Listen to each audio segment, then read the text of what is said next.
In my soul form, John, became self-aware. I had been reincarnated as a sword. Over hundreds of long years, I met many masters, and I turned them into heroes whose names would go down in history. Then, I met the companion of my life, a boy born in the nameless village of Leonbeck. Together, we wandered the world, and we achieved feats that no one could match. On a frozen day, lightning struck down relentlessly. In an instant, the explosion created a violent tremor. That man had to struggle to hold on to John. Kneeling, he still tried to fight against the harsh conditions. But before him stood a ferocious and evil dragon, giving its opponent no rest. It began to roar. The situation forced the man to stand up once more. Just then, the evil dragon unleashed a huge stream of magical power. Without hesitation, the man released his own mata.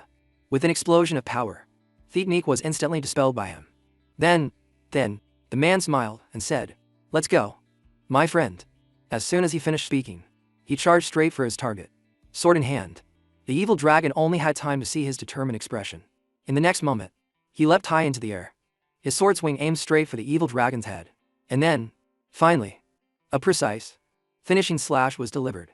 When we defeated the white dragon of the frozen mountains, my companion became the ruler of a kingdom. As for me, I became part of the legend of the Dragon Lair. Back then, he entrusted me.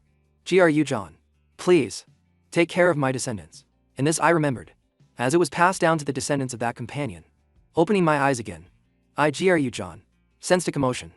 Having just woken up, I was very annoyed. Why is its own noisy?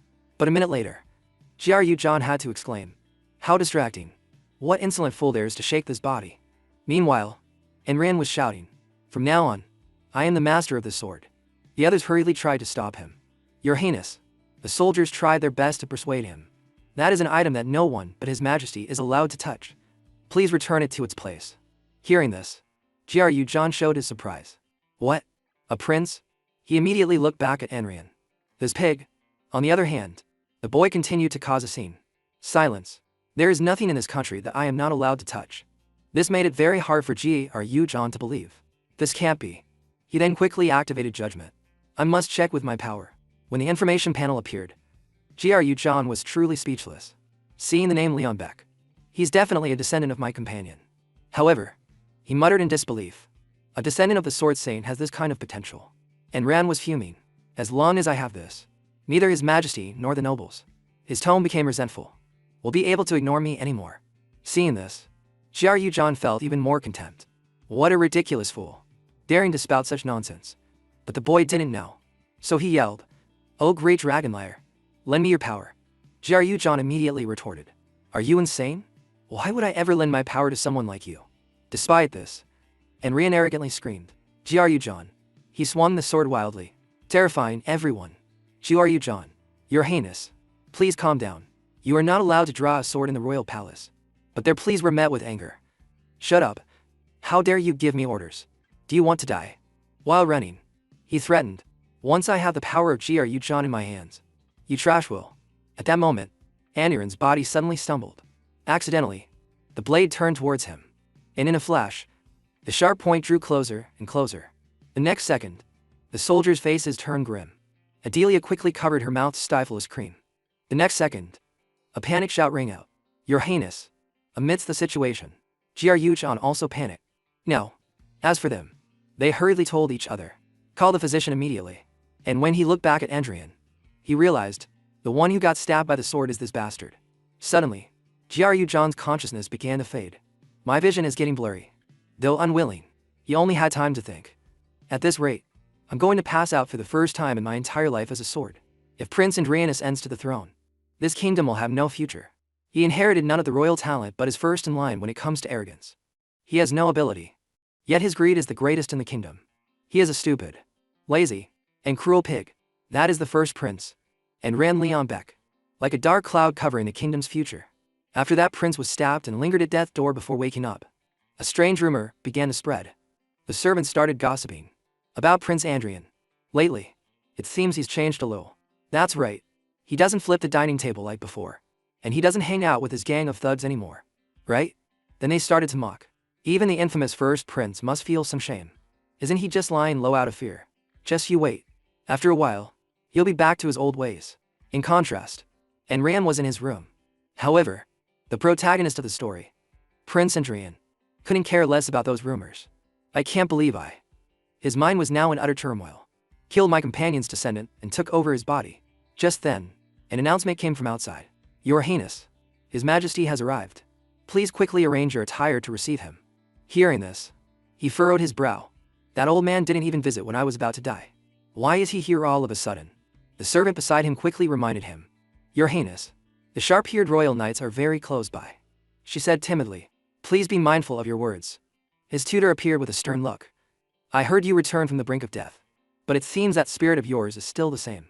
He conveniently gave an order. You may leave. In any case, His Majesty isn't expecting anything. However, Enrian was still bewildered. Who is this? Then, his tutor suddenly questioned. We still have a master-student bond. Yet now you act as if you don't know me. These words helped him guess. He is this pig's tutor. Huh? Meanwhile, the man continued to call out. Your Highness. Enrian hesitantly replied. My memory is a mess. I feel like I remember who you are. But maybe not. The man revealed a look of disbelief. Huh? Don't tell me. Just then, a voice cut them off. His Majesty, the King, has arrived. Still, Enrian was very indifferent. The King? He lazily thought to himself. So he must be this bastard's father. But very quickly, his eyes widened in shock. He's better than I thought.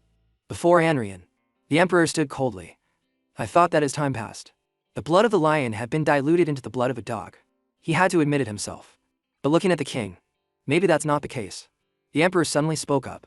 Seeing as you don't even greet your own father, it seems that surviving a brush with death couldn't change who you are. His tutor immediately reported. Your Majesty, I've just heard that His Highness's memory is not intact.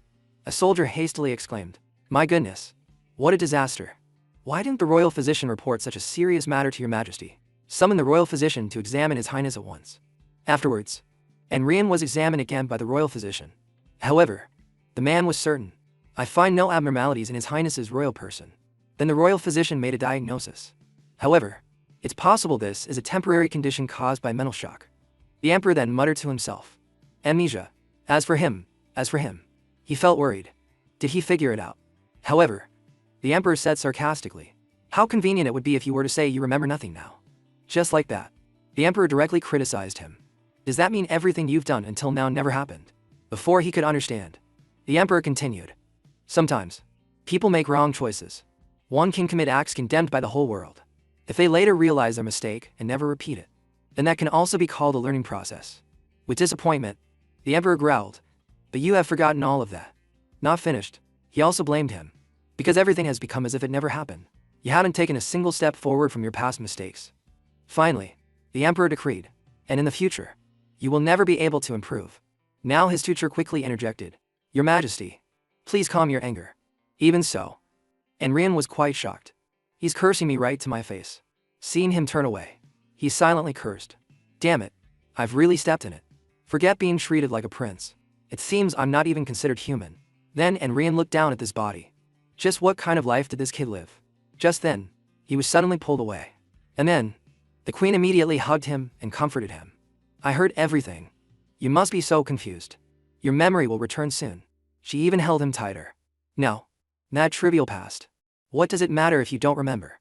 Next, the Queen said mournfully. I can't believe your beautiful face has become so gaunt. My poor son. And Rin shuddered upon hearing this. Where exactly is he gone? In return, she forced a smile. Anyway, I'm so happy that you were able to open your eyes and wake up like this. At this moment, the Queen gently advised. You must never touch dangerous things like that again. You hear? If something bad had happened and you didn't wake up. Before she could finish, she bit her lip bitterly. Then the Queen continued sadly. I truly dare not imagine it. And Rian felt a little guilty. I'm sorry, but your son is already dead. Just like that. The deceit within him lasted until night. This is truly a burden. It was a while before the Queen let him go. I'll visit you again. Rest well. With that, Enrian could finally take a breath. And he took this opportunity to reflect on everything. My companion begged me to take care of his descendant. And yet I killed one. Even if it wasn't intentional.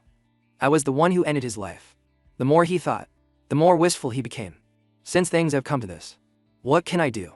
I must live a good life for the one who has passed as well. Then Enrian made a resolution. Reincarnated as a sword. I've spent my entire life cleaning up other people's messes. Even if this is a fat and untalented body. It doesn't matter. With that thought, his hand clenched into a fist. I just need to build my strength back up. He curled his lip in a smirk of satisfaction. Do you have any idea how many kids I've raised? Without further delay, Enrian sat up. First, I need to forge a mana heart. He took a deep breath to absorb some mana. Then he focused on gathering it into a small source of energy. The mana flared up, bright as a flame. However, the next second, it vanished. Enrian himself was so shocked that his face went blank. Fear washed over him, making him sweat. The mana dispersed. His body can't accept it. Then Enrian hurriedly gathered more mana. Again, this time, he gritted his teeth. Let's try to hold on to it one more time. His whole body surged with a flow of magic. Again. However, the final result made him collapse. Panting heavily, Enrian cursed under his breath. What? What kind of monstrous body is this? Now, Enrian desperately roared. If only I had my original body, I could easily modify a constitution like this by forcing mana into it. Just then, a knock came at the door again. Your Highness, forgive me for bothering you. As she entered, the maid carried a steaming bowl of medicine. This is a special restorative tonic sent by the queen. It may be a bit bitter, but it will be very good for your body. She tried to stay calm and said, so please, think of the queen's kind heart. As she finished speaking, the maid's expression revealed her fear. In her mind, she recalled the past. I hope he doesn't throw the bowl like last time. Back then, Enrian had shouted, I told you I'm not drinking any medicine. But the Andrian of now was very surprised. He immediately saw the mana. There's mana in it. Then, Enrian decisively took the bowl of medicine. He drank it all down in one gulp. This act made the maid stare at him in astonishment. On the other hand, he roughly handed the bowl back. Are you satisfied? Then go. At his request, she quickly replied, yes, Your Highness. As for Andrian, he quickly refocused. Good. Now then, one more time. His eyes shut tightly as he brought all the mana into his hand. Feeling that it was better, he breathed a sigh of relief. Fortunately, it worked. However, Enrian was still concerned. The amount of mana is still insufficient, and it's so little that it will dissipate after just one day. But, thinking this, he quickly called the maid. Hey, she responded immediately. Yes? Without beating around the bush, he asked directly, do you have any more of that stuff? A few days later, the mana Andrian produced was much greater than before. Now he was satisfied. Smiling. Finally, he immediately exclaimed. Finally, I can create a mana heart. The source of energy was then pressed into his heart. I've done this countless times before. Something like a mana heart. I can do it with my eyes closed. The shadow on Aniran's face darkened for a beat. The sensation was so real that he suddenly realized. It hurts. Come to think of it. In his mind, he briefly remembered the previous descendants. It really hurts. It feels like my internal organs are on fire. Like my chest is about to explode. At this point, Enrian suddenly came to a realization. That's right. Creating a mana heart. He struggled to breathe with each breath. Has always been this painful. But Enrian clenched his teeth again. I can't lose consciousness. Thinking of the worst case scenario, he immediately told himself, if I pass out now, I'll suffer from mana overflow. Then he tried to close his eyes to stay calm. With both hands on his heart, he constantly told himself, focus. At the right moment, Enrian clenched his hands. Grasped that massive mana that's trying to run wild. There's no need to rush. At the same time, he regulated the mana flow itself, guiding it along the path flowing along his heart to the right side. And gradually, everything became as still as the surface of water, slowly allowing the new heart to permeate. Enrian himself slowly absorbed it. A moment later, he slowly opened his eyes to check. Realizing it was stable, he exclaimed joyfully, all right. Enrian was even more excited. This time, it's not a mana heart made for someone else, but my own mana heart, and for me alone. With his pride, he shouted, I did it. It's complete. While he was celebrating, the system panel suddenly appeared. You have created a mana heart. Being so surprised, his face went blank for a few minutes. Then, Enrian paused for a moment. This is a status window? To verify, he even tried to touch it. It's just like the status notifications I used to send to my masters when I was a sword. Why is it appearing to me now? At the same time, the system suddenly activated. What? Wait. The next second, he was surrounded by countless notifications. What the hell is this? In the end, the system bestowed upon him clairvoyance and clairaudience. And Ren heard this and questioned. Powers. At that moment, his vision suddenly zoomed in. And Ren could even observe individual leaves. Indeed, I can see much more clearly than before.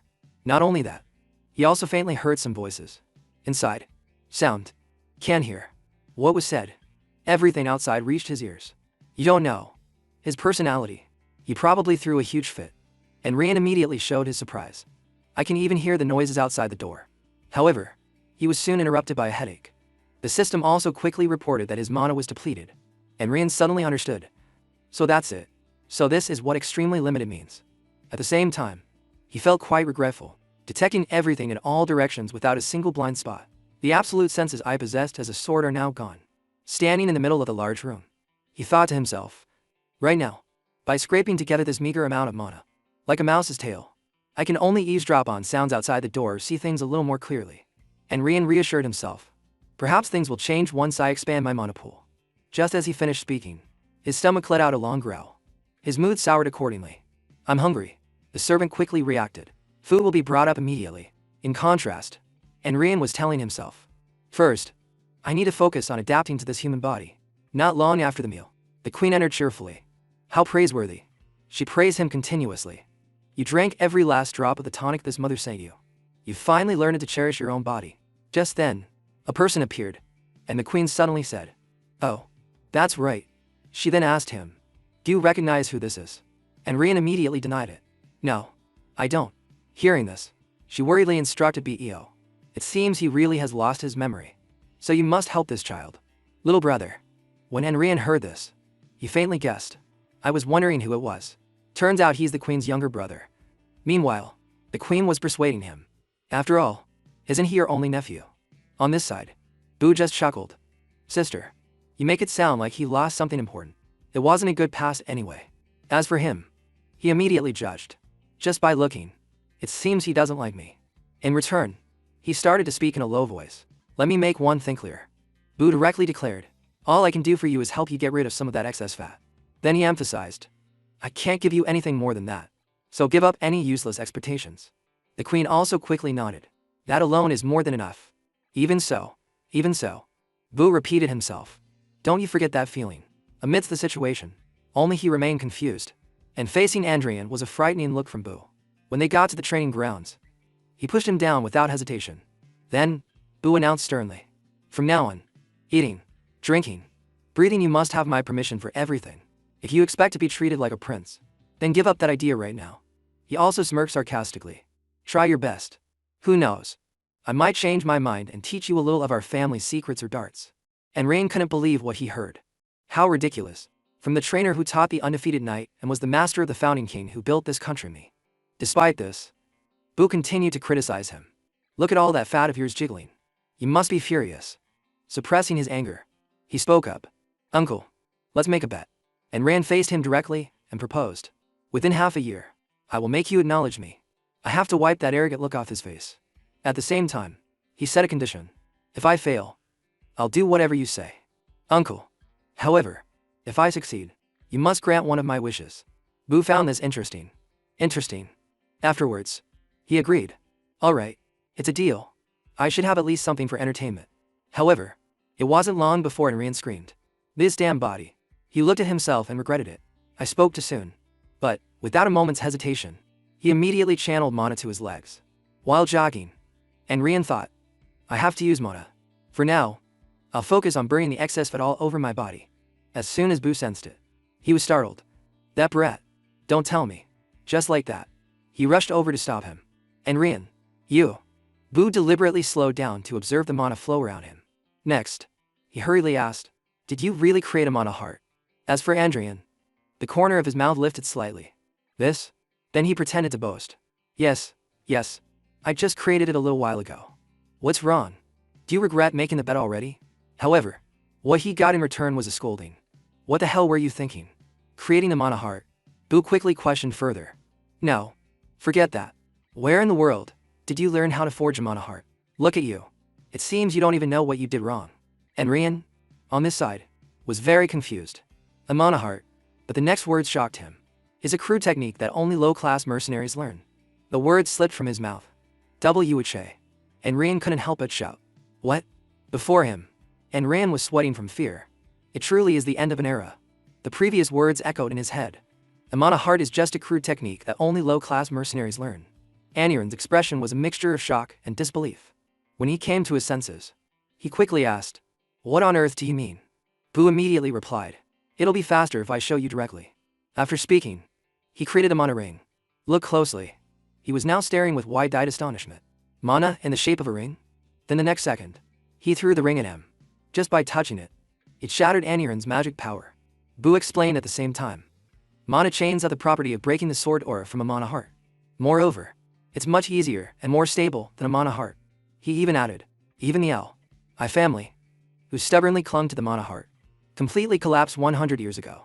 Nowadays, no one tries to use a mana heart anymore. And Rian was now staring intently at the book. Times have really changed. He quickly skimmed through the information. Mages use circles, and knights weave chains to gather mana. A knight's level is divided by the number of chains woven 1 chain, 2 chain, 3 chain, 4 chain, and 5 chain. Reading up to this point, and Rian judged, I don't think it's completely useless trash. Suddenly, he mumbled a name. Stan Chingen. Stan Chingen. I feel like I've heard that name somewhere before. Very quickly, and Rian recalled an old memory. Just like that, he began to reminisce. A long time ago, Ernst had spoken up. Are you that famous sword saint? He took hold of him and declared, my name is Ernst Stan Chingen. I came here to see who is more worthy of the name sword saint. The details were still clearly remembered by Andrian. There was once a guy who came to me, using a strange heretical art that was neither swordsmanship nor magic. Along with that, he suddenly smiled. No wonder the name sounded familiar. And Rian himself grew a little curious. So, what happened to that guy in the end? The next morning, the new day began as usual. And Rian, as always, was out on the field warming up first. Just then, Bu suddenly asked, did you read that book last night? As he walked over, he said, you must now understand how foolish your choice was. However, and Rian just shrugged nonchalantly. Then he replied calmly, I don't feel like I made a mistake. Not even a little bit. Seeing this, he sighed, you don't want to admit it, or you still don't understand the situation? In contrast, and Rian confidently showed off his mana. Not all mana hearts are the same. He then confidently declared, the so-called difference in class. Have you ever heard of it? Uncle? Even so. Bu was still very contemptuous. I was wondering what you were blabbering about. He then told him a story. Sometimes, among the mercenaries, there are people like you who fantasize about being some hero from centuries ago. Do you know what happens to them? Bu emphasized their fate. They all fall, not even making it past 2 chains. He then provoked him. If you're different from them, try defeating a chain knight. Bu chuckled smugly. Then I will become your guardian, as your mother wishes. Facing him, and Rian replied calmly, whether having you as a guardian is a good thing for me or not, I'm not so sure. Just like that, the atmosphere between them instantly turned cold. After a moment of silence, Bu suddenly asked, did you just doubt my qualifications as a guardian? Along with that, he released his authority. I am a count of the kingdom and the commander-in-chief of the Northern Army. Immediately after, Bu stomped his foot hard, master of the Black Spear Cavalry and one of the 5 silver lions serving his majesty. The pressure around him immediately exploded. The man who has woven 4 chains. Bu's eyes also lit up. A 4-chain knight. Next, he threatened in a louder voice. Wilburnell. That is the name of the man who might be standing behind you. Enrian, on this side, seemed to be pushed back. Is that qualification enough?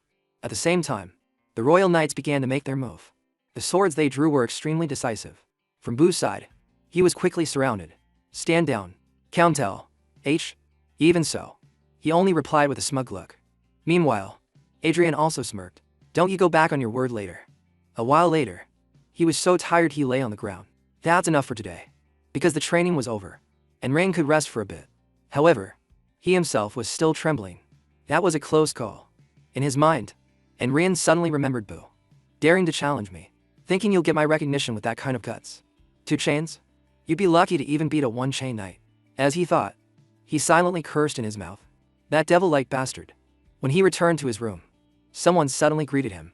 Your Highness, I have been waiting for you. And Rian immediately exclaimed. The royal physician. He also replied cautiously. I am grateful that you still remember this humble servant. In response, he asked him blankly. Why is the royal physician here? The physician quickly explained. Her Majesty the Queen has ordered magical treatment for you. With that, he gently invited him. Come, Your Highness. This way please. However, and Rian immediately objected. No. Without a moment's hesitation, he dismissed him. I don't need it. So get out. Then, and Rian cursed. Are you trying to make all the hell I went through today go to waste? Cuss, beside him, looked at him with apprehension. A few days later, it was another beautiful day. However, Jillian barged in aggressively. Oh, brother, you're here too. As soon as they met, he acted arrogant. Anrian, who was eating, had to pause. putting the last bite in his mouth. He wondered, who is this guy now? Just then, Cuss reminded him. That is His Highness, the third prince. And Rian was quite surprised to hear this. The third prince? Is that him? As for Jillian, he continued nonchalantly. I heard you had an accident, but you look better than I thought. What a shame. He just replied inferently. So, what do you want to say? You just came here to cause trouble. Being a prince must leave you with a lot of free time. This remark made him grimace. What right does the fool who stabbed himself with a sword have to talk? But putting that aside for a moment, Jillian said casually, I just heard some interesting news. His tone gradually became sarcastic. I heard you made a bet with Countel. About fighting at a chain night. At the same time, Jillian chuckled about it. Without a moment's hesitation, Jillian suggested, what do you think if your opponent is me? After that challenge? And Rian just nodded. I see. Even so, he was still quite annoyed. What the hell was that guy just now? Why are all the Leon Beck descendants like this? At this point, Cuss explained again. His Highness the Third Prince, Jillian, has been famous for his swordsmanship talents since he was young. He asked back in surprise. What? That Brett? Faced with the question, Cuss recounted. He wove to chains at the age of 14. It was indeed very fast. And Rian couldn't help but exclaim. Is that so? Suddenly, a servant hurriedly reported. Your Highness, I'm sorry to interrupt. But, she carried a stack of letters and said. There are these letters for you. Aniran's eyes immediately filled with suspicion. Letters? Why are all these people who never paid any attention to this body before suddenly? As he looked through the letters, his eyes narrowed slightly, and Rian continued to remain silent, making them very curious. Meanwhile, he slowly read the words in the letter. I apologize for the incident last time. Your Highness, I humbly request a duel. If your Highness is still having trouble finding a dueling opponent, please give me the opportunity first. Then Rian quickly concluded. In short, this is a legal opportunity to beat up that scoundrel. That's what they mean, isn't it? A burst of anger made him scowl. It seems I've become an easy target, haven't I? Then Enro immediately called out. Hey! She quickly responded. Yes? At this moment, he angrily made a request. Write down the names of all those who sent these letters for me. After that meal, Boo suddenly threw out a sword today. And Ran looked at him with confusion. Boo didn't beat around the bush and got straight to the point. Pick up the sword. Next, he explained. You have to know at least a little swordsmanship for the bet to have any value. Right? I don't want to hear any excuses that you lost because you weren't taught the basics.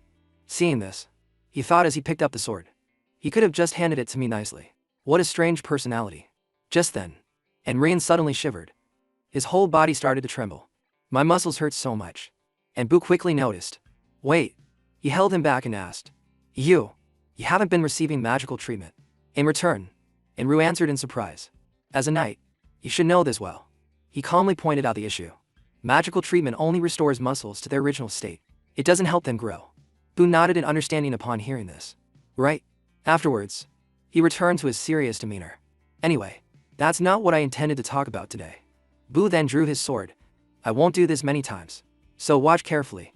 He simultaneously channeled mana into it. This is the technique that the kingdom's knights learn to build their foundation, the kingdom's training sword. For a moment, the sword's movement slowed. Then at the right moment, Boo's eyes widened. Each sword stroke was swung with great decisiveness. Not only that, he turned and swung the sword to the left. Next, he changed direction and slashed to the right. Finally, he gripped it tightly and raised the sword high. On the final blow, Boo slashed out with a wind-cleaving strike. The dust around him was blown away by the sword's path. And Andrian was now so shocked his face was blank. Gradually, he started to ask, did you just say that was the swordsmanship knights learn to build their foundation? Having been caught, Boo silently clicked his tongue in annoyance. But he quickly admitted, because it's a training sword style, it might lack sharpness, but it's very faithful to the fundamentals. So there's no better swordsmanship for a beginner. With your talent, it might even be a bit much for you. As soon as he finished, Boo suddenly heard laughter. On this side, Rian was covering his face and laughing loudly. No matter how much time passes, he was remembering an old memory. The dragon lyre, the great sword dart that once beheaded even the mad dragon. As he thought, he found it hard to believe, is now being considered a mediocre training sword technique. Meanwhile, Boo spoke up to remind him. Of course, this alone won't be enough to win the bet. After mastering the basics, you can ask your mother to hire another teacher, or... However, he cut him off right away. No need. And Ren flatly declared, I will not learn any other swordsmanship because this is more than enough. Faced with that determined expression, Boo slightly raised an eyebrow. In the end, he just said inferently, do as you wish. Just like that. And Rim practiced swinging his sword continuously, all the while contemplating the fact that the Dragonlier sword style is now considered a mediocre training technique. And Rian lifted his sweat-drenched face. Though I don't want to admit it. Perhaps it's a natural phenomenon. He soon realized one thing. Because that Dragonlier sword is lacking the will to slay dragons. After that, he was certain. How can those who have abandoned the mana heart and forgotten how to channel their will into their swords have the eyes to recognize the true value of the Dragonlier? At that moment, Wu suddenly blocked his sword. This unexpected action made Enrian freeze. On the other hand, he diligently instructed. Power isn't transferred to the sword just because you tense your arms.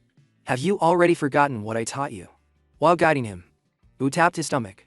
Focus the strength in your abdomen. Next, he sharply tapped Aniran's leg. And your legs too. That bit of pain made him kneel down. You have to apply force correctly throughout your entire body to use a sword. Even so, he attentively absorbed the lesson. Right? And Rain quickly stood up.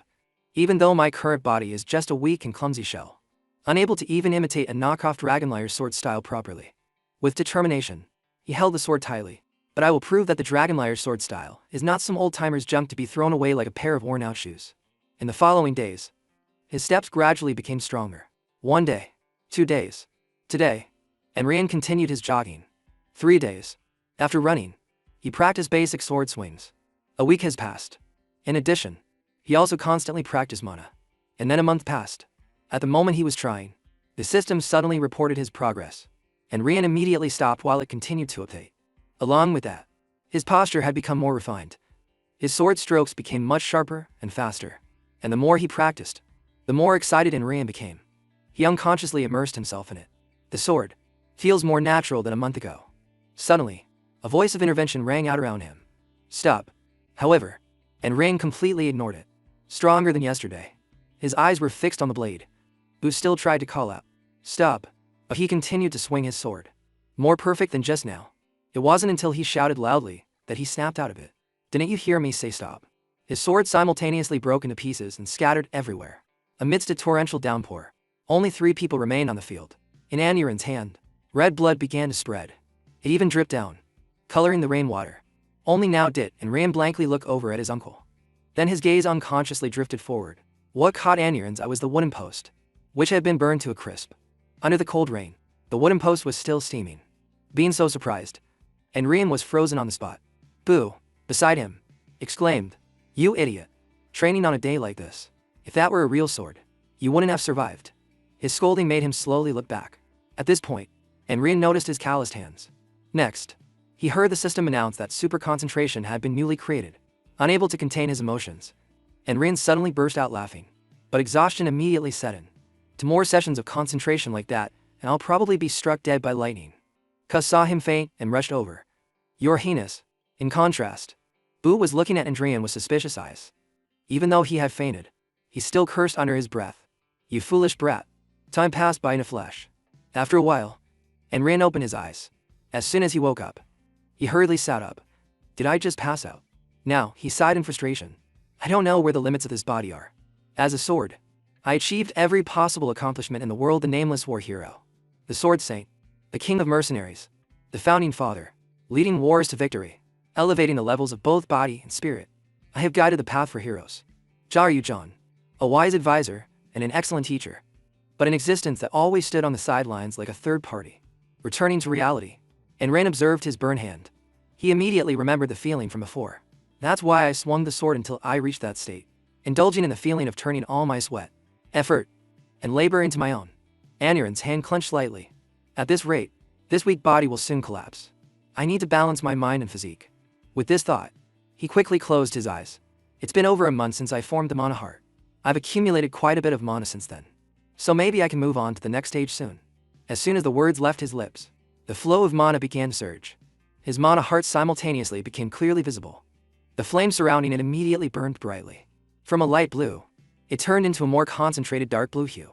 The next second, Rian contained it in his hand. The muscles in his body developed at the same time. Even his bones were strengthened. When the process ended, Rian quickly opened his eyes, clearly feeling the change. He joyfully exclaimed, "Done." Immediately, he glanced at the sword. "Let's see."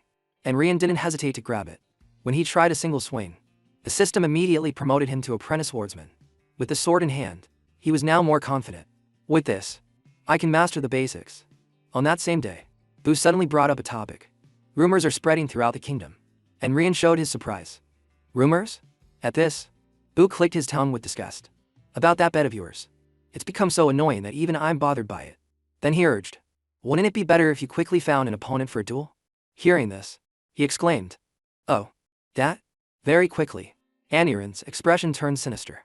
As for the opponent, I've already decided who it will be. By the way, he also probed. More importantly, it would be difficult for you to let me face a chain user right away. So how about I fight a few one-chain users first? Bu immediately replied, that's up to you. Hearing the answer, and Rain turned to cuss. How's that list I asked for? At that question, he quickly took out a piece of paper. Yes, Your Highness. I have arranged it as you requested. This is the list of those who have sent duel requests to Your Highness. At the same time, Cuss was a little worried. However, Your Highness, are you really going to spar with them? In contrast, Enrian asked nonchalantly, and what if I do? He also carefully analyzed. Most of these people hold a grudge against Your Highness. They might intentionally harm you under the guise of a duel. However, Enrian was not afraid at all. I know. That's why, he calmly suggested. You'll be the referee for me, uncle. Not wanting to make things difficult for him, Enrian said, I'm not asking for anything big. Just prevent anyone from dying during the duel. You can help me with this small favor, right? A few days later, the day of the first match arrived. As soon as Taylor arrived, he was amazed. Before him was a magnificent tower. The first prince's palace, where that scoundrel lives. Then he began to narrate. My name is Taylor Telham, the second son of an ordinary baronial family. A few years ago, Enrian had laughed at him. Look at that chaotic mess. He bluntly criticized them. From his clothes to his attitude, he reeks of a country bumpkin. Look at him. All excited just to attend a royal banquet. This was what had enraged him. My father and brother suffered an indelible humiliation from that scoundrel prince. Taylor's eyes darkened. Our family's honor fell into the abyss. And my father and brother became the laughingstock of the nobility to this day. And ran Leon Beck. Then, he stepped onto the dueling ground with determination. Today, I will make you pay dearly for that day. I offer my greetings to Your Highness. First Prince Andrian Leon Beck. Taylor introduced himself in a low voice. I'm Taylor, second son of the Telham family. I am a one-chain apprentice knight and the heir to the Telham family swordsmanship. But in response, he just exclaimed, my goodness. Why be so formal for a sparring match? It's not an official duel. And Rain even wondered. By the way, is he really a knight? He looked so weak. This time, Taylor also flew into a rage. Just as the rumors say. He's rude and arrogant, doesn't know his place, and lacks common sense. Just then, Bu interjected. Enough. He came to his side and reminded him. I understand how you feel, but the match hasn't even started yet. Rein in your spirit. As soon as he saw Bu, his eyes lit up. My Countel, H. Taylor quickly bowed. It is an honor to meet you. In return, he also replied politely. Yes, nice to meet you. And Rian nearby sighed. People might think uncle is the prince. Bu nonchalantly reprimanded. You should have behaved better in the past. This remark annoyed him a little. Geez, always bringing up the past. Next, he stood in the middle and announced. Both of you, take your positions. The match begins. Taylor's face immediately turned serious, while Andrian remained nonchalant. The next second, his mana chain powerfully surged. He simultaneously curled the corner of his lips. Well then, Your Highness. As he loudly warned, Taylor charged forward. Please be careful. In a flash, he leapt from his spot. Taylor's whole body, along with his sword, aimed straight for Enrian. On this side, he just calmly commented. Too many wasted movements. Then, Enrian easily blocked the blow. Only now did Taylor realize. This is a mana heart. Before he could compose himself, he was knocked back by him. Taylor exclaimed in panic. How can a mana heart block a mana chain? On the other hand, he was telling himself. Is it because he only has one chain? Enrian now began to channel his mana. It just feels a little tingly. The change in his aura surprised the boy. The soldiers were also stunned by the sound coming from the sword. That is. As for Bu, he quickly recognized it. Sword resonance. Amidst the situation, Taylor suddenly mumbled. Impossible. In a furious manner, he ran to attack. This can't be happening. Because of the sudden action, he was a bit startled. However, Enrian quickly defended in time. His opponent frantically unleashed a technique, forcing him to take a step back. And right after, the blades clashed forcefully again. The difference in strength made Taylor slide across the dueling ground. At this point, they were temporarily separated, and both were breathing heavily. Enrian thought to himself, They say circle mana is incompatible with heart mana. That statement is indeed true. While touching his heart, he chuckled. I feel like a mana overflow could happen at any moment. Then he began to speak. However, you said you are the second son of Baron Telham. This time, Enri indirectly provoked him. You need to cool that hot head of yours a bit. After saying that, he quickly closed his eyes. Focus on the senses. The natural environment changed, pushing Enrian into a deep body of water. Seizing this opportunity, he reached out his hand. Awaken, and Enrian grew ever closer to the evil dragon. Whether it's a demonic sword or a holy sword, or countless other names. The moment he touched it, the light flashed.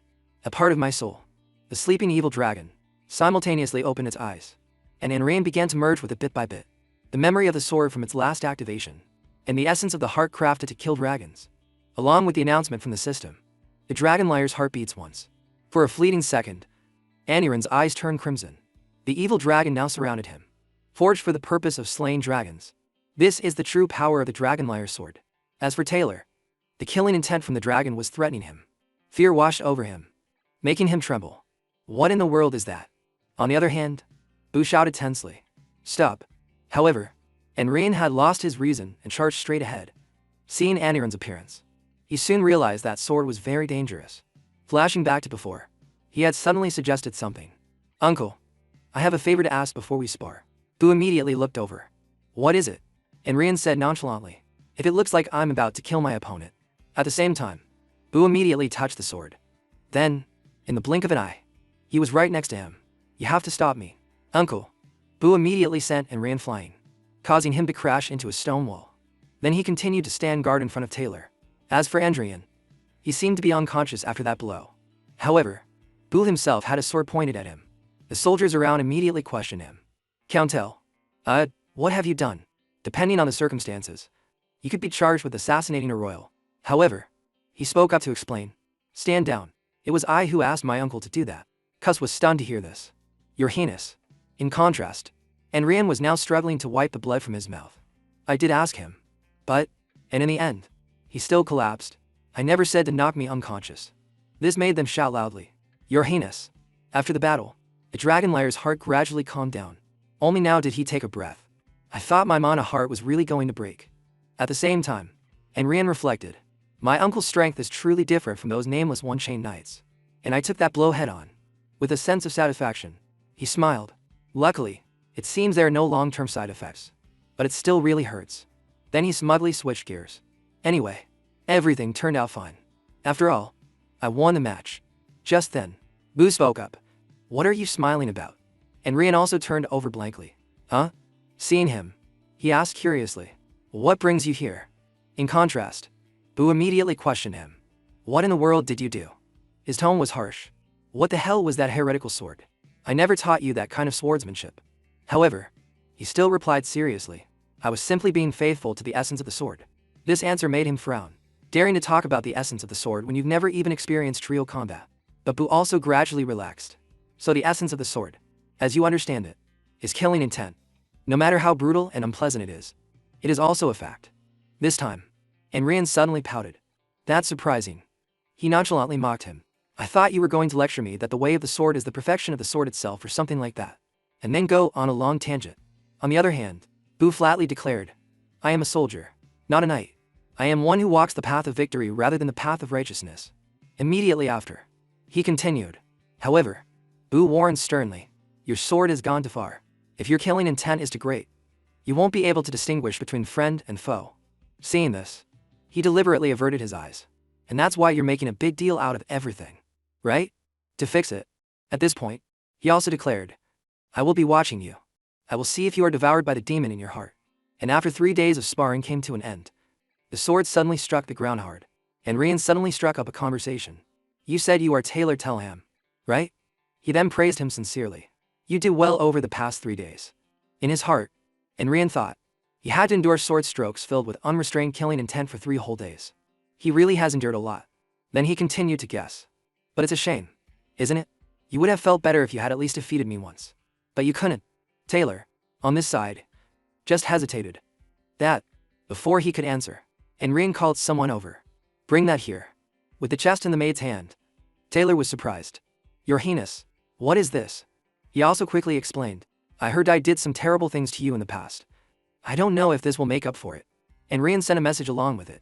But take this back to Baron Telham. It's not much. It's not much. Just some gold in a letter. When he was done, he left coldly.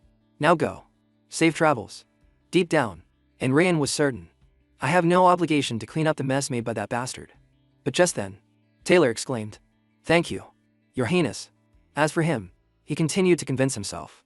Anyway, if you make someone work, you have to pay them properly. Just like that, the sparring match of the scoundrel prince became a hot topic of discussion in the kingdom. His arrogance has dug his own grave. Many people discussed it animatedly. The first prince will surely pay dearly for his past mistakes. I wonder how much humiliation he'll have to endure. However, despite waiting for many days, the news everyone expected never came. When questioned, Taylor was quite surprised. "You're asking how the match went?" Along with him, countless people enthusiastically recounted. It seems there was some misunderstanding here. The first prince isn't as bad as the rumors say. Both sides tried their best in the match. That's all. A threat? I simply came to understand His Highness's heart. That left the majority dumbfounded. What is this? The royal family must have silenced them. Only Enrian was furiously slamming the table. And when the person involved heard this news, "Silence my ass," he shouted in frustration. "They're only keeping their mouths shut because they're ashamed they lost to me." He even grumbled. These nobles really have too much time on their hands. They should be doing something more useful with their time. Boo! Nearby, sarcastically chimed in. "You have the right to say that." And Rin ignored him and immediately looked at the person he had just fought. This time he carefully threatened, "When you go out, remember to spread the result of the match too." Got it? The man heard this and quickly nodded. "I will do so." Thanks to that, he was somewhat satisfied. Now the rumors should die down, right? However, it wasn't long before Enria received shocking news. "What?" In front of him, the maid said apprehensively. "Well, there's a rumor that Your Highness threatened him to fake the match results." Now he was at a loss for words. All his anger turned into the will to train. Forget it. Let's just train, shall we?" And Rian immediately created a precise slash. Not stopping there, he swiftly delivered another blow. Then he immediately spun around, holding the weapon with both hands. As he poured his strength into the blade, he swung it down. And even though it was over, the mon around it burned brightly. Aniran's heart had not yet extinguished. Thinking about something, he suddenly asked, "How many challengers are left?" "Cuss?" He quickly replied, "The one who came today is the last one." And Rian shook his head in boredom. "These apprentice knights are no longer enough for me." As for Cuss, he added more information. However, this last one is a knight who has been formally trained in swordsmanship. In addition, Cuss emphasized, someone who is not satisfied with just polishing their family's swordsmanship, but a talent who joined the knight order to train.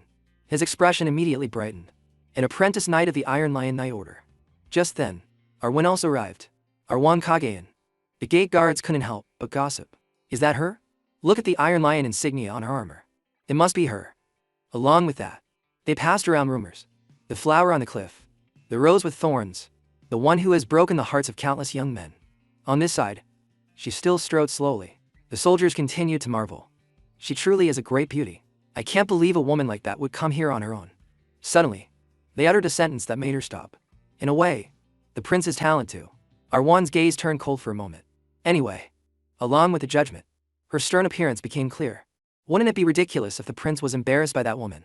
The Iron Lion Knight Order, renowned as one of the top knight orders in the kingdom in both prestige and skill. This order's apprentice knight, Arwen Kagayan, is a promising talent who has been confirmed to become an official member. The more Enrian thought about it, the more he couldn't believe it. Why would a genius like that come to duel with me? Cuss hesitated. "Well, there was a small misunderstanding between Your Highness and Lady Arwen in the past. However, he exposed himself." "What misunderstanding?" "With my personality, I must have just picked a fight with her." Then he directly asked Adelia, "You over there, tell me what I did back then." At Aniran's request, she answered awkwardly, "Well, Your Highness." And the next words terrified him. "You harassed Lady Arwen." And Rian then clutched his head and wailed. This crazy bastard. Following the memory, and Rian at that time had suddenly touched Arwen. Next, he invited her. "You said your name is Arwen. Indeed, you are as beautiful as the rumors say. What do you think? If you want, you can come be my personal handmaiden." However, she immediately smacked his hand away. At the same time, Arwen bluntly declared, "Your Highness, a knight is not your personal property." Feeling insulted, he had angrily shouted, "You ugly bitch." After hearing this story, he was completely silent. "That's what I heard from the servants." Then Anrian slowly looked up. Sounds like the sick pickup line of a Rotten's comeback. In front of him, R1 was standing there. Because there's no way anyone would look at her and call her ugly. She was cold but still beautiful in her own way. Immediately after, R1 took the initiative to speak. It's been a long time. Your Highness, you haven't changed at all. In return, he just stammered. I don't think so. I've changed a lot. You know, to the point where the person inside is completely different. However, her gaze was still fierce. Right. This is all my karma. Just then, Adelia reported to them. Countell H has arrived. As he walked past, R1 suddenly paused for a few seconds. You are? R1 introduced herself. Apprentice Knight of the Iron Lion Thy Order. R1 Kagayan. Greetings. Countell H. After hearing her, he warned. Be careful. The prince's swordsmanship is quite vicious. Seeing this, he quickly complained. Hey, what happened to your neutrality as an observer? Uncle? In contrast, Bu seemed to ignore him and continued. Alright. Along with his command, Aniran's expression turned eager. R1's face immediately turned serious as well. Both of you, take your positions. Bu, still in the same spot, made the declaration. From this moment on, the duel will begin. As soon as the words were spoken, she quickly grabbed her sword. Noticing this, Enrian looked very expectant. Let's see what the Iron Lion's prodigy is made of. Just like that, he let R1 be the first to attack. Every movement was captured by his eyes. As expected, she moves well. With the first blow, Enrian simply blocked it. But he was suddenly struck with pain. The mana is starting to flow backward. R1 started to frown from behind their two swords. She put in a little more force and easily threw Enrian off. Next came a series of overwhelmingly superior blows. On the other hand, Enrian was gradually feeling the danger. I'm being completely drawn into her pace. This is not good. At that moment, R1 charged like a wild beast. He also quickly activated the Dragon Liar's heart. That unusual killing intent unintentionally distracted her. Just like that, the sound of swords clashing rang out once more. The difference was that Arwen retreated on her own. She landed gently in a very skilled manner. Then Arwen, while catching her breath, was surprised. That sword. As for Andrian, he stated with satisfaction. It seems not all one-chain knights are the same. You are on a different level compared to the rest of the small fry. Taking this opportunity, he suddenly activated judgment. However, all of Arwen's stats immediately appeared before Andrian's eyes. After reading it, he quickly regained his composure. The fact that I can see this information with my limited power. The next second, Enrian suddenly gave a sinister smile. Along with him, R1 also raised her guard. Means she is weaker or has a power equivalent to mine. In a flash, he shot forward quickly. Aniran's opponent reacted in the exact same way. As they charged at each other, he declared war on her. The real battle starts now. Just like that, the fight gradually left Enrian battered. R1 was no better off. Constantly panting. Around them, the sky had soon turned to dusk. At this point, Bu swung his sword, signaling the end of the match. Afterwards, he made a request. Stop. That's enough for today. We will continue the match tomorrow. And Rain clicked his tongue upon hearing this. I was just about to end it. In response, R1 confidently replied. What a coincidence. I was just about to do the same. Following his old habit, he provoked her right away. Is that so? Want to keep going? And R1 didn't hesitate to say. As long as you want. However, Bu intervened again. Enough. He turned his eyes towards the physician. It's getting late. Both of you. Go get treated immediately. Following those words, the physician excitedly came to his side. Your Highness, let me treat you right away. While being healed, Aniran's gaze was fixed on her. Oh my. This spot is bruised too. He made no attempt to hide it. Directly observing Arwen. As if realizing it, she glanced at him. However, they both chose to ignore it and passed each other by. At the same time, they both thought the same thing. I will absolutely not lose. In the following days, the soldiers began to buzz. No one can determine a winner. One person wondered, is this the third day? While the person next to him marveled. Honestly, I'm quite surprised. He whispered in a low voice. I've heard a lot about Lady Arwen's skills. But the first prince's skills are no less impressive. Finally, they turned their attention to the training ground. I hope we get a result today. Now, Enrian suddenly suggested. Before we start the next round, I have something to say. As soon as Arwen heard this, she predicted. Don't tell me you're going to apologize now. She immediately said sternly. I will not accept an apology. In return, Enrian just nodded. I understand. You want to regain your wounded pride with your own strength. That's an admirable thought. But, next, he just shrugged. That's not it. Then he smiled casually. Since we're fighting so fiercely, shouldn't there be a reward? The next word stunned them.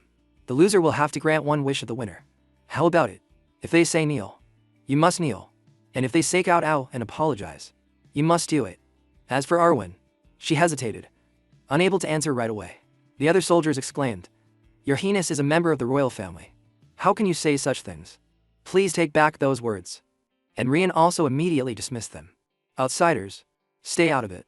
Why are there so many spectators anyway? Then he turned to ask her, What do you think? Arwen?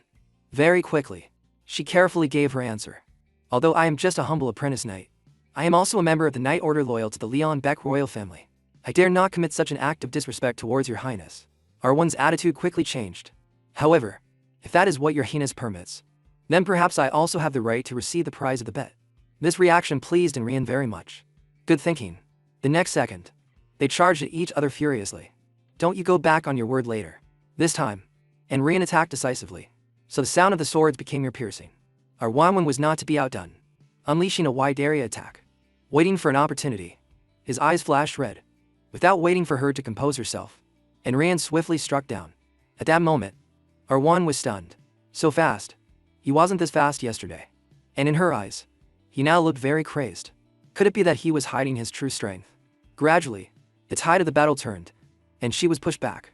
Arwen made a small mistake, and the blade narrowly missed her. By the time there was some distance, the dueling ground wasn't a mess. Arwen herself couldn't keep up and was extremely flustered. In contrast, Rian charged forward with a murderous aura. Both of them simultaneously swung their swords to attack and block. In the end, one blade was knocked away. Arwen helplessly collapsed, along with her weapon that had been cut into. Also at the training ground, many soldiers were even more astonished. Even Boo's face went blank with shock. Meanwhile, she was still stunned. Impossible. Aniren's shadow approached Arwen. I won the bet. At this point, he pointed his sword at her and spoke. Arwen Kagayan, I. Aniren's lips couldn't help but curl up. Then he directly made his request. Want you. Now Cus was confiding. The position of royal guard for the first prince. The notorious scum of the kingdom. Contrary to my worries, the job isn't that difficult. The first time they met, Rian had asked, You're the new royal guard. He had carefully bowed his head. Yes, yes, I look forward to serving you. Your highness. In his heart, Cus silently judged. The prince seems a bit arrogant. On the other hand, he just said coldly, All right, I'm counting on you. As for him, he judged, he doesn't fly into a violent rage without reason like the rumors say. Through each day of training, Cus observed attentively. The more he watched, the more he pondered. No. In fact, it's the complete opposite of the rumors. On that fateful day, Rian was still swinging his sword as the sun gave way to rain. At this point, the others began to worry. The rain is too heavy. Should we stop his highness? Cus himself hurriedly exclaimed. Your highness. Be careful. As soon as the words left his lips, a bolt of lightning struck down from the sky. However, Rian looked extremely satisfied. Witnessing that emotion, he was utterly stunned. In his heart, Cus unconsciously affirmed, I have a feeling his highness will become a great man. Gradually, the stream of reminiscence returned to the present. That's what I used to think. Rian now declared, I want you. At first, the soldiers were all dumbfounded. How shameful. On this side, Cus began to have doubts. Did I misjudge him? As for Arwen, she stood up bit by bit. Is it? She questioned him in an angry tone. Is that truly what your highness desires? Rian replied nonchalantly. Of course. In your current state, you're just a mediocre apprentice knight, unable to even defeat his comeback prince. At this point, he smirked again. So what I want is, Rian said without a moment's hesitation, the potential and future of the knight named Arwen Kagayan. In addition, he also seriously affirmed, I need a knight to follow me. Not tonight to protect me by royal decree. Cus was startled upon hearing this, and he continued to explain, but a knight who belongs only to me. And from what I see, Rian looked back at the information panel and commented, You have quite the talent for swordsmanship. His tone became more and more sincere. Therefore, Arwen Kagayan. Rian repeated his offer. Become my knight. In response, she suddenly recalled the past. I became the knight I had always dreamed of. But, the whispers suddenly passed by her ears. Is that the child? They all had the same thought. Just as the rumors say, she has a very striking appearance. And this made Darwin angry. No one sees me as a knight, so I work twice as hard as everyone else. In every single battle, she easily defeated her opponent. Immediately after was the familiar announcement. The winner is Arwen Kagayan. Even so, Arwen didn't stop. Even after defeating all the other apprentice members, she continued to swing her sword, completely overwhelming her target. Then R1 kept repeating that cycle and showing such results. In the end, everyone judged. Isn't Miss R1 our public face? Protecting a beauty like Miss R1 is a knight's honor. Hearing this, she herself gradually gave up. I couldn't become a knight. Returning to the present, R1's body trembled. But she looked straight at Anrian in disbelief. He wants my potential and future as a knight. Out of suspicion, she asked herself, is he being sincere? But very quickly, R1 spoke up. Please promise me one thing. She requested slowly. Please treat me not as a woman, but as a knight. In addition, R1 was also a little cautious. If you can do that, I will do as your highness wishes. After speaking, Anrian just silently met her gaze. She didn't shy away, waiting for his response. And finally, he quickly nodded. All right, I promise. Receiving the answer, R1 took a small step back, and under the sunset, she directly knelt before Anrian. At the same time, R1 made an oath. I, R1, eldest daughter of the Kagayan family, swear loyalty to Prince Anrian Leonbeck. In front of everyone, she continued, and dedicate my sword and the rest of my life to your highness. Boo heard everything but remained silent. On the other hand, Anrian immediately drew his sword. As the rightful heir of Leonbeck, in the name of Anrian Leonbeck, I bestow upon you the title of knight. R1 bowed her head to receive his instructions. Be brave, be courteous, along with the fiery red sky. He emphasized the final words. And be loyal. As time passed, R1 returned to her diligent training. Some other soldiers began to gossip. Swearing loyalty to that's come back. Isn't that ridiculous? And it was an oath based on a bet. We have to cancel it somehow. The other person just shrugged. But I heard she refused our help. Next, the information suddenly became even more twisted. Goodness. From what I hear, doesn't something smell fishy? Could there be some kind of relationship with the prince? Maybe he can openly take her as a mistress for fear of his reputation. So, he used the knight's oath as a cover. It was strange from the beginning. Why would she go to a shady match, organized by that scumbag? When the news reached Anrian, he shouted, I'm going crazy. Am I some kind of villain? He even trembled with anger. I'm truly the worst scumbag in the world. Aren't I? Cuss, beside him, just watched quietly. Suddenly, he called out in a low voice. Your Highness. Cuss immediately got to the point. About what you said that day. But he didn't understand right away. When? Seeing this, he reminded him. A few days ago, on the day of the final duel, Anrian then remembered. Not a knight to protect me by royal decree. Oh that? He quickly explained. Did that bother you? It's the truth. If there was a royal decree now telling you to go somewhere else, wouldn't you go? Then Anrian began to tease. If you want, you can also take the oath later. Cuss. On the other hand, he hesitated to suggest. If I said I would take the oath, would you accept? However, he immediately shook his head. No. At the same time, Anrian was also frank. I don't want you. There's no fun in raising you. Cuss. He laughed happily at that. Is that so? In contrast, Anrian was thinking to himself. I'm not kidding. I'm serious. A while later, in his hand was a notification letter. What did I do? Anrian himself was bewildered. I can't believe they lifted the house arrest a month and a half early. In his mind, he faintly remembered that angry expression. After acting like that, they'll lock me in the first prince's palace and never see me again. Thinking it over, he shook his head. I don't understand what that man is thinking anymore. Meanwhile, Cuss was curious. Are you not happy that the house arrest is over? Anrian answered nonchalantly. I don't really care. Even if I leave the palace, I have nowhere to go and no one to see, since I don't know anyone. As for Adelia, she was suddenly startled by shock. Then she awkwardly reported. I'm sorry. I just saw an invitation addressed to your highness. Adelia's attitude made him quite wary. An invitation? At this moment, she quickly handed him the letter. Yes, this is it. And Ren immediately took it and read it over. A social club for special young nobles. Adelia spoke up to explain. It's a social gathering that you're used to be a member of. This time, he showed his surprise. Me? Next, he wondered. Is it a strange place? At this question, she was quite flustered. Well, Adelia hesitantly recounted. For a woman like myself, the elegant hobbies of young nobles are incomprehensible. In response, he decisively dismissed it. So it's a gathering for wine and women. Forget it. I'm busy enough with training. Why would I go to such a pointless gathering? Suddenly, Aniran's eyes caught something. On the other side of the letter, a person named L. I respectfully sent their regards. Then he gradually showed his concern. Immediately, he recalled the information himself. It's a name I remember. According to my uncle, they are the family that resolutely pursued the Mana heart to the very end and finally declined 100 years ago. Finally, Enran made a different decision. I guess I should attend then. Adelia quickly accepted. Understood. I will prepare your clothes. As for Andrian, he thought to himself, I hope that family hasn't completely fallen from grace. After possessing the body of the scumbag first prince and starting to train and lose weight, for months had passed, the tailor exclaimed enthusiastically, Your Highness, are you satisfied with the attire? I did not miss any of your instructions. He proudly introduced every detail. The color is black. Looking at the new boots, he said, the pattern is minimalist. His appearance delighted the tailor, and the design is simple. Yet your majesty is as grand as ever. Your Highness. And Rian, while admiring himself, nodded. I've really lost a lot of weight. He quickly exclaimed. Your measurements have decreased by more than half. At this point, he casually said, I'll entrust the attire for the royal palace banquet to you as well. Hearing this, the tailor's eyes immediately lit up. Then I will start working on it right away. However, Rian just smiled.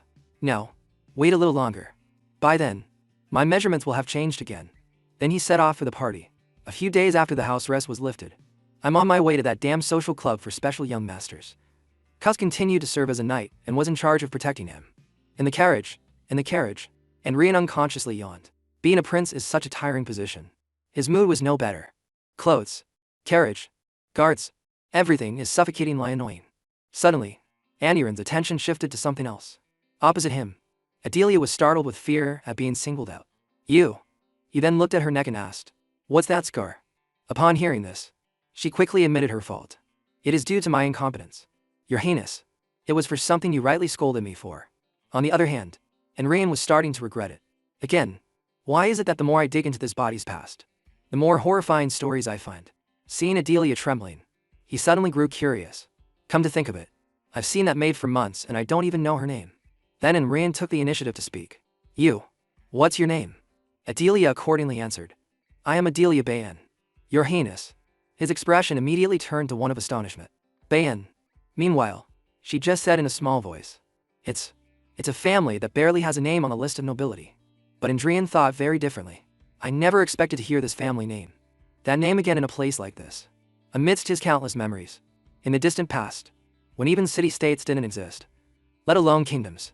Among the countless races on the continent, it was an era where the weak human race was plundered and killed as a matter of course. There were those who put an end to the history of that miserable race. At the end of the Great War, to the saviors who helped humanity rise to become the dominant race of the continent, people bestowed upon them the title of the 5 great elector princes. Amidst the glorious moment, a red cloak fluttered. One of those 5 heroes. Agnes simultaneously smiled at him. Gru John. Taking him in her hand, she asked nonchalantly, Have you ever thought about it? Before them, countless monsters were swarming. About what you and I will do after this war is over. However, Agnes's gaze did not waver in the slightest. In the blink of an eye, she vanished with incredible speed. Agnes charged straight for the leader, directly confronting it, and then she performed a miracle. The one who beheaded Ida, king of the giants, and ended the long era of exploitation. Agnes even tore it to shreds with precise sword strokes. Along with that memory, he once again called her name. Was the iron-blooded sword elector, Agnes Bayan. In response, growls suddenly erupted around Agnes. Soon, Thebans had surrounded her. Riffraff like this. The radiant yellow maw sharpened her gaze. Next, she continuously cursed them, crawling back thinking there's something to eat. You bastards. You only think about things. With hatred, she cut down another one. With bodies like, morons like, you guys. Even so. Her tone became harsher. You only choose to do things that lowlifes do. You should be. So that. At that time, Gru John was so scared he broke into a sweat. Back in the present, he quickly covered his ears. Just thinking about it art eyes my ears. Gradually, Rian looked up. Anyway, the descendants of that Bayan. He stared intently at Adelia and wondered, what on earth happened for them to end up in the sea? Just then, Cuz announced to him, Your Highness, we have arrived. As usual, he opened the door and waited right beside it. Your Highness. Rian sighed and stepped out. Just in time. After taking a few steps, he suddenly stopped. Without a moment's hesitation, he pointed at Adelia. Adelia, we'll talk later. Just like that. Rian left the people behind in a state of confusion. On the other hand, as soon as he arrived, Bernardo welcomed him. Your Highness. In addition, he bowed respectfully. Have you been well all this time? Bernardo of the I family greets the first prince, Rian Leon Beck. Afterwards, Bernardo smiled brightly. I cannot express my joy at seeing you safe and sound. He, on this side, was skeptical. This guy is a descendant of the L.I. family? He looks like an idiot. But very quickly, Enrian was astonished. You must have suffered a lot to have lost so much weight. With a certain thought, he snorted coldly in his heart. In return, Bernardo was quite flustered. Your Highness, is something wrong? Are you still feeling unwell? Enrian immediately denied it. No, it's nothing. I was just thinking that it's a good thing I came here. Next, he clapped his opponent on the shoulder. Thanks to you. Today will be very interesting. With those words, Enrian turned away in a very good mood. Soon enough, some unpleasant words reached his ears. And then that girl lifted her skirt high, as if she had no shame. Right next to them, a guy was misbehaving. That girl has really smooth skin, the young lady said shyly. Oh, don't tease me. I hate it. Amidst that atmosphere, only the two of them sat quietly in one spot. Bernardo now found it strange. Strange. Normally, this scumbag would be dead drunk and flirting all over the place by now. He carefully assessed him. His aura feels completely different from before. As he finished his thought, a guy next to him suddenly stood up. Being drunk. He spoke nonchalantly. I heard, Your Highness. His tone was somewhat sarcastic. That you plucked the flower of the Iron Lions. The rumor is spreading everywhere. In return, Enrian just glanced over coldly. Meanwhile, a few others quickly chimed in. I was a step too slow. I've had my eye on that woman for quite some time too. If I had known this would happen, I would have taken her oath first. He then laughed perversely. Just seeing her in armor is beautiful enough. I wonder how amazing the body underneath that armor is. Just then, he suddenly asked, Hey, do you have any siblings at home? The guy was immediately stunned. Sir? Then he answered as usual. Have you forgotten? I have a younger brother. Hearing this, he laughed. What a relief. And before his opponent could understand, a fist suddenly flew towards him. What? And Ran ruthlessly punched him, leaving him stunned. The unlucky guy immediately fell backward, his cheeks welling up and turning red. The glass on the table shattered because of it, soaking the floor. Now, all the nobles' faces turned pale. Even Bernardo was frozen with shock. As for Andrian, he continued cheerfully, relieved that your family line won't be wiped out. Immediately after, he kicked him straight in the groin. Just like that, a blood-clear scream echoed throughout the room. Enrian then directly declared, From now on, your younger brother will be the heir. Not stopping there, Enrian continued to throw punches. This time, he also aimed for the face to beat him. Witnessing this, the onlookers were completely frozen. As for Bernardo, his shock turned to terror. Enrian, on this side, grabbed his shirt and pulled him back. Before he could get hit again, he quickly exclaimed, Woche, why are you doing this? Your Highness? At this question, he slowly said, Listen carefully. Aniran's eyes widened to intimidate him. I can't tolerate you thinking I'm a scumbag, but I cannot tolerate you treating me like a scumbag. The others were confused upon hearing this. What is he talking about? On the other hand, he began to vent his anger, which means you need to be beaten a little more. This blow made him slide a long way across the floor.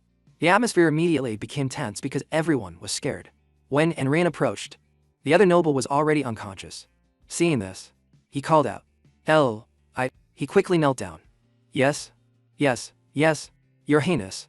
With a look of satisfaction, he joked with Bernardo. Didn't I say it earlier? Today looks like it's going to be very interesting. The scene made him tremble with fear. Why is this madman suddenly acting like this? Now he suddenly requested, Go call the royal knights here.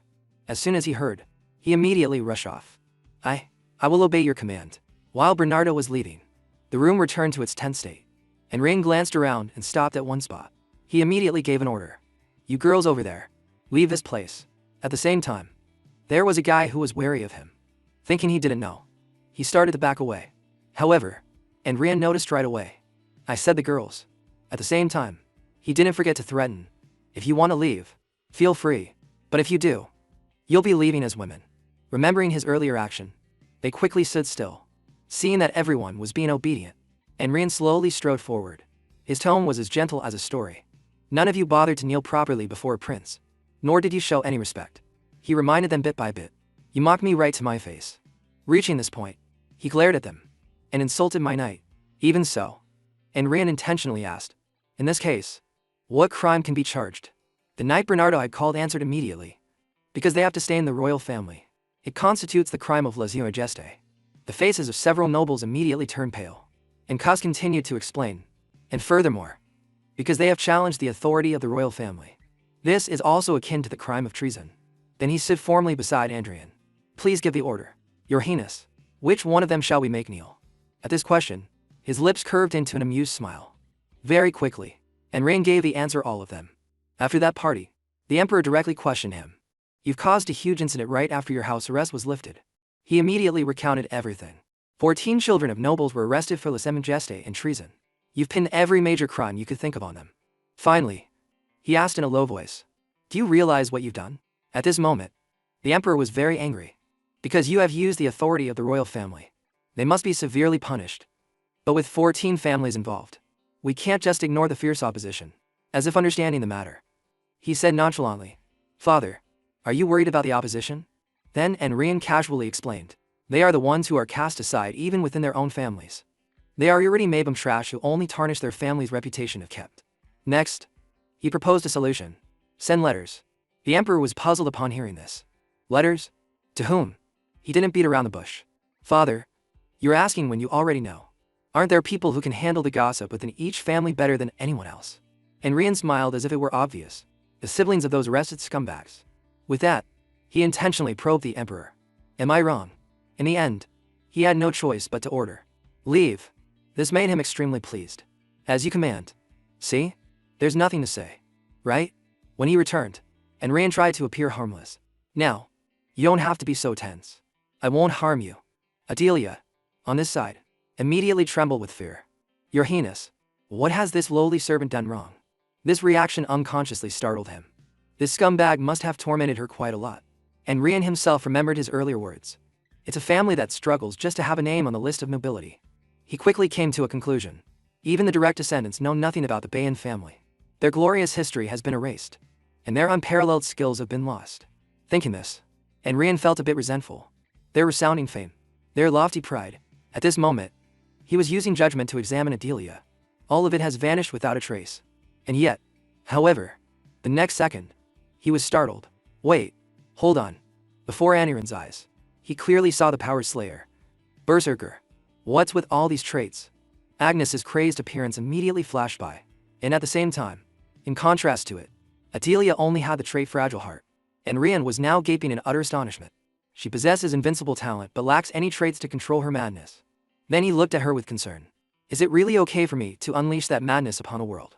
With that thought, he proactively distanced himself from Adelia. And Ren himself quickly made a decision. I have to try. After all, it's an S-rank talent. And there happens to be a trait I can exploit. The skill he wanted to use was called Servitude. A trait that brings extreme happiness from the existence of the master one devotedly serves. Therefore, Enrian immediately exclaimed, Adelia Bay N. Swear your loyalty to me. In response, she was very surprised. Sir, what do you mean by that? However, he still asserted, I told you to become my knight. Right here. Right now. As expected, she quickly knelt down.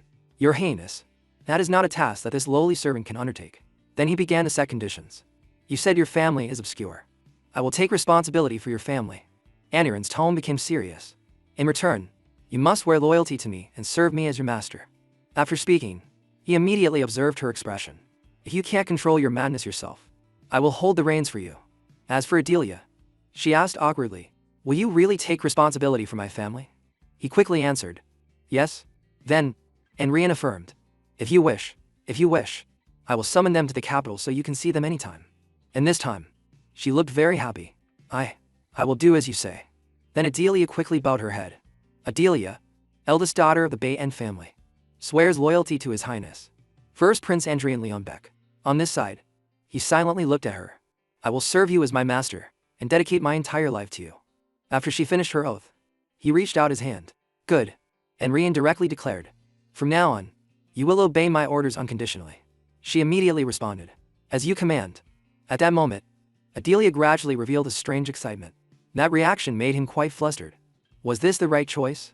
From the day he took Adelia as his personal handmaiden, the rumors about Enrian spread farther and farther. I heard, speaking of the first prince, who has been quite quiet lately, he started his thuggish ways again, not only using despicable tricks to force a knight to swear loyalty, but he also summoned the children of nobles, beat them, and threw them in jail. Now I hear he's even knighted a maid who's never held a sword as his personal knight. It's obvious he wants to build a harem under the guise of personal knights. His face darkened, and he couldn't help but ask himself a question. Why is everyone suddenly so interested in me? And Rian Leonbeck had a myriad of unanswered questions. I only took on one personal night. Yet since I woke up, everyone has something to say. For instance, his dear old father, Emperor Leonbeck. I'm having a headache dealing with the mess you caused. And yet you're here indulging in women? Following that, he couldn't miss the familiar bite marks. The scar-faced Ibu said, "How pathetic. Have you given up on that bet?"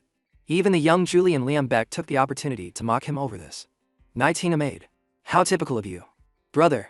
With these words swirling in his head, he looked helpless. I don't know how rumors spread so fast. Just then, a female servant entered and announced, "Your Highness, the Queen has arrived." And Rian Leonbeck shot up in protest, looking fed up. "Oh, come on." A month later, Queen Leonbeck appeared with a disappointed voice. "I thought you had turned over a new leaf. It seems you're planning to go back to your old ways," she said in a low voice, as if she had something difficult to say. "Actually, that's for the best." The next words made Queen Leonbeck's face contort even more. "Once you've chosen a wife and settled down, you'll surely stop this wandering." Suddenly, Queen Leonbeck's brow furrowed tightly as she declared, "Trust your mother. This time, I will definitely find you a worthy wife." As soon as she finished, she gave Rian no chance to reply, and turned to leave. I don't know what to say anymore. A month later, he summoned Adelia Bayan to his room. "So, I will also have mana?" And Rian Leonbeck smiled and nodded. "That's right. A very special kind of mana." No sooner said than done. A sea blue magic appeared in the palm of his hand. As soon as he stimulated the energy flow within Adelia, it turned yellow. Though the world has completely forgotten the sword elector, I have forgotten nothing. The footsteps she left behind, the sword dancing on her fingertips. The soul of the sword elector cradled Adelia in its arms. And what a true swordsman does not lack is the majestic beat of her own heart. When the mana was fully absorbed, the system displayed a notification. Adelia Bayan has sense mana. And Rian nervously waited to see the next result. You have successfully engraved mana onto Adelia Bayan. The mana has successfully taken shape in her body. At that moment, her eyes opened wide, full of light. A mana heart has been created. Adelia's cheeks flushed with astonishment. She whispered a question. "Is this mana?" And Rian calmly and clearly explained, "What you just did is the method of forging a mana heart. From now on, practice on your own whenever you have time." After this, he was so exhausted he fell directly to the ground. "Your Highness." Adelia saw this and called out in alarm. "Are you alright?" And Rian knelt down but was still quite lucid. "I can't believe I'm in this state just from creating a mere mana heart." He tried to sit up and shook his head reassuringly. "I'm just a little tired." Her eyes were fixed on Aniren's back as she asked, "Why must you go to such lengths for a lowly person like me?" "It's difficult." Without letting Adelia ask further, he casually sent her out. "It's fine. You may leave." After waiting for a long time, Adelia still hadn't left. "Why are you looking at me like that?" To his surprise, she bowed her head, her voice firm and resolute. "I will be loyal to you for the rest of my life." Hearing these words, he was very pleased. "Just don't forget that I am your master." Her eyes sparkled, and with her hands clasped together, she replied, "Yes, yes, yes, yes, sir."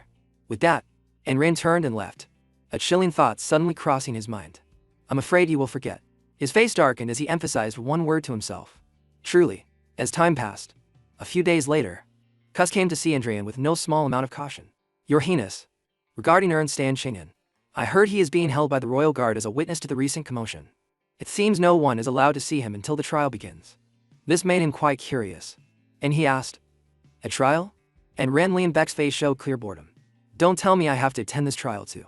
He quickly replied, "The royal family doesn't have to go to trial." "Hey," a smile spread across Aniren's face. "Good news." He was already showing his boredom. "But a trial? They're really making a mountain out of a molehill." Seeing Adelia on the other side, Enrian had something to ask. "Adelia, continue. How is your condition, sir?" She was startled and paused for a second. "What do you mean, sir?" He propped up his chin and questioned. "Your mana heart, has it stabilized?" Adelia Bayan understood upon hearing that. "Yes, it has, Your Highness." As if receiving a signal, Enrian sat up and said, "Good. From today on, you will join me in training. Go change and meet me at the training ground." Seeing her hesitation, he cleared his throat to remind her and threw away the cleaning rag. "You're a knight now." A moment later, Andreon was warming up at the training grounds. Just then, a familiar voice rang out. "Well, what do you think you're doing?" The sight of Belvin Hat's face annoyed him. "Can't you see? I'm warming up," he growled, interrupting. "Not you." Belle's gaze shifted to where Adelia was running desperately. "I'm talking about that girl." Understanding his meaning, Andreon became a bit more composed. Haven't you heard the rumors? Uncle? I'm training her to become a knight. This only enraged Belle further. Is the title of a knight so trivial to you? Considering the current situation, how can you be so reckless? The angrier he got, the more Andreon's blood boiled. Since when did you become so nosy? If you despise it so much, why do you keep coming here to ask? Just then, Adelia ran over from a distance. Your Highness. She collapsed to the ground, gasping for breath. 10 laps. Completed. When Belle saw Adelia look his way, he quickly turned away. She looked a little worried. Your Highness. I'm sorry. It's because of me. Andreon brushed it aside and said, forget it. Take this. Today, I'll just teach you the basic stances. He immediately demonstrated a series of sword moves in front of Adelia Bayan. First, take your stance, and swing the sword like this. After finishing the move, Andreon ordered, now, you try. She struggled to hold the wooden sword in her hands. Like this. Suddenly, Adelia's eyes widened. A hidden sharpness was revealed. Her sword strike was skillful, and her footwork was fluid. This made a strong impression on Belvin Hat. Even Andreon was stunned. She copied it that perfectly after seeing it just once. Adelia then turned and asked timidly, was my form correct? A sense of unease grew within him. Wait a minute. If I let my guard down, she'll surpass me in the blink of an eye. The slave mentality trait means submitting to the strong, not respecting the weak. I was already uneasy because of how that bastard prince treated her in the past. At this point, a terrible scenario flashed before Andreon's eyes if she were to surpass him now. He glanced sullenly over at Belle. His face was full of delight. I never expected her to possess such talent. He couldn't help but snap at Belle. What do you think you're doing? Andreon, filled with jealousy, warned, don't you dare covet her. Hearing this, the corner of Belle's mouth twitched. What can you possibly offer that child? You're just a novice who's only been holding a sword for a few months. He flared his mana and emphasized, you can't control her. Those words were like a thorn piercing Andreon. He bit his lip, thinking to himself, if it were that bastard, he would have trembled and backed down immediately. But I am not him. Andreon Leon Beak's eyes blazed as he retorted, if I can't control her. His mana heart flared within his chest. He spoke with firm conviction. Then no one can. For one simple reason. Because we, have drunk the blood of the Giant King, of the Mad Dragon, and of countless other beings. The essence of Andreon is Ron. His eyes transformed. System confirmation, a part of the soul, has manifested according to the user's will. The mana surrounding him changed. Even Belle could feel the immense pressure radiating from him. Andreon faced him, emphasizing each word. She is truly mine. Facing Belle, Andreon stressed again. She is mine. Do not look at her, and do not covet her. I truly hate it when someone takes what belongs to me. His face darkened, but he didn't reply.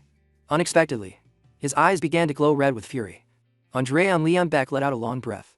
He began to feel strange inside. My sense of reality is fading. I can't feel any vitality or life.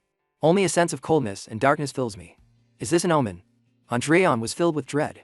At this rate, this weak body will be devoured by Rellen's soul. Just as his consciousness began to fade, something snapped him back to his senses. He directly confronted Ron. That's enough. Once and for all, Andreon would tame his own primal instincts. Belle's foot stomped down forcefully on the ground.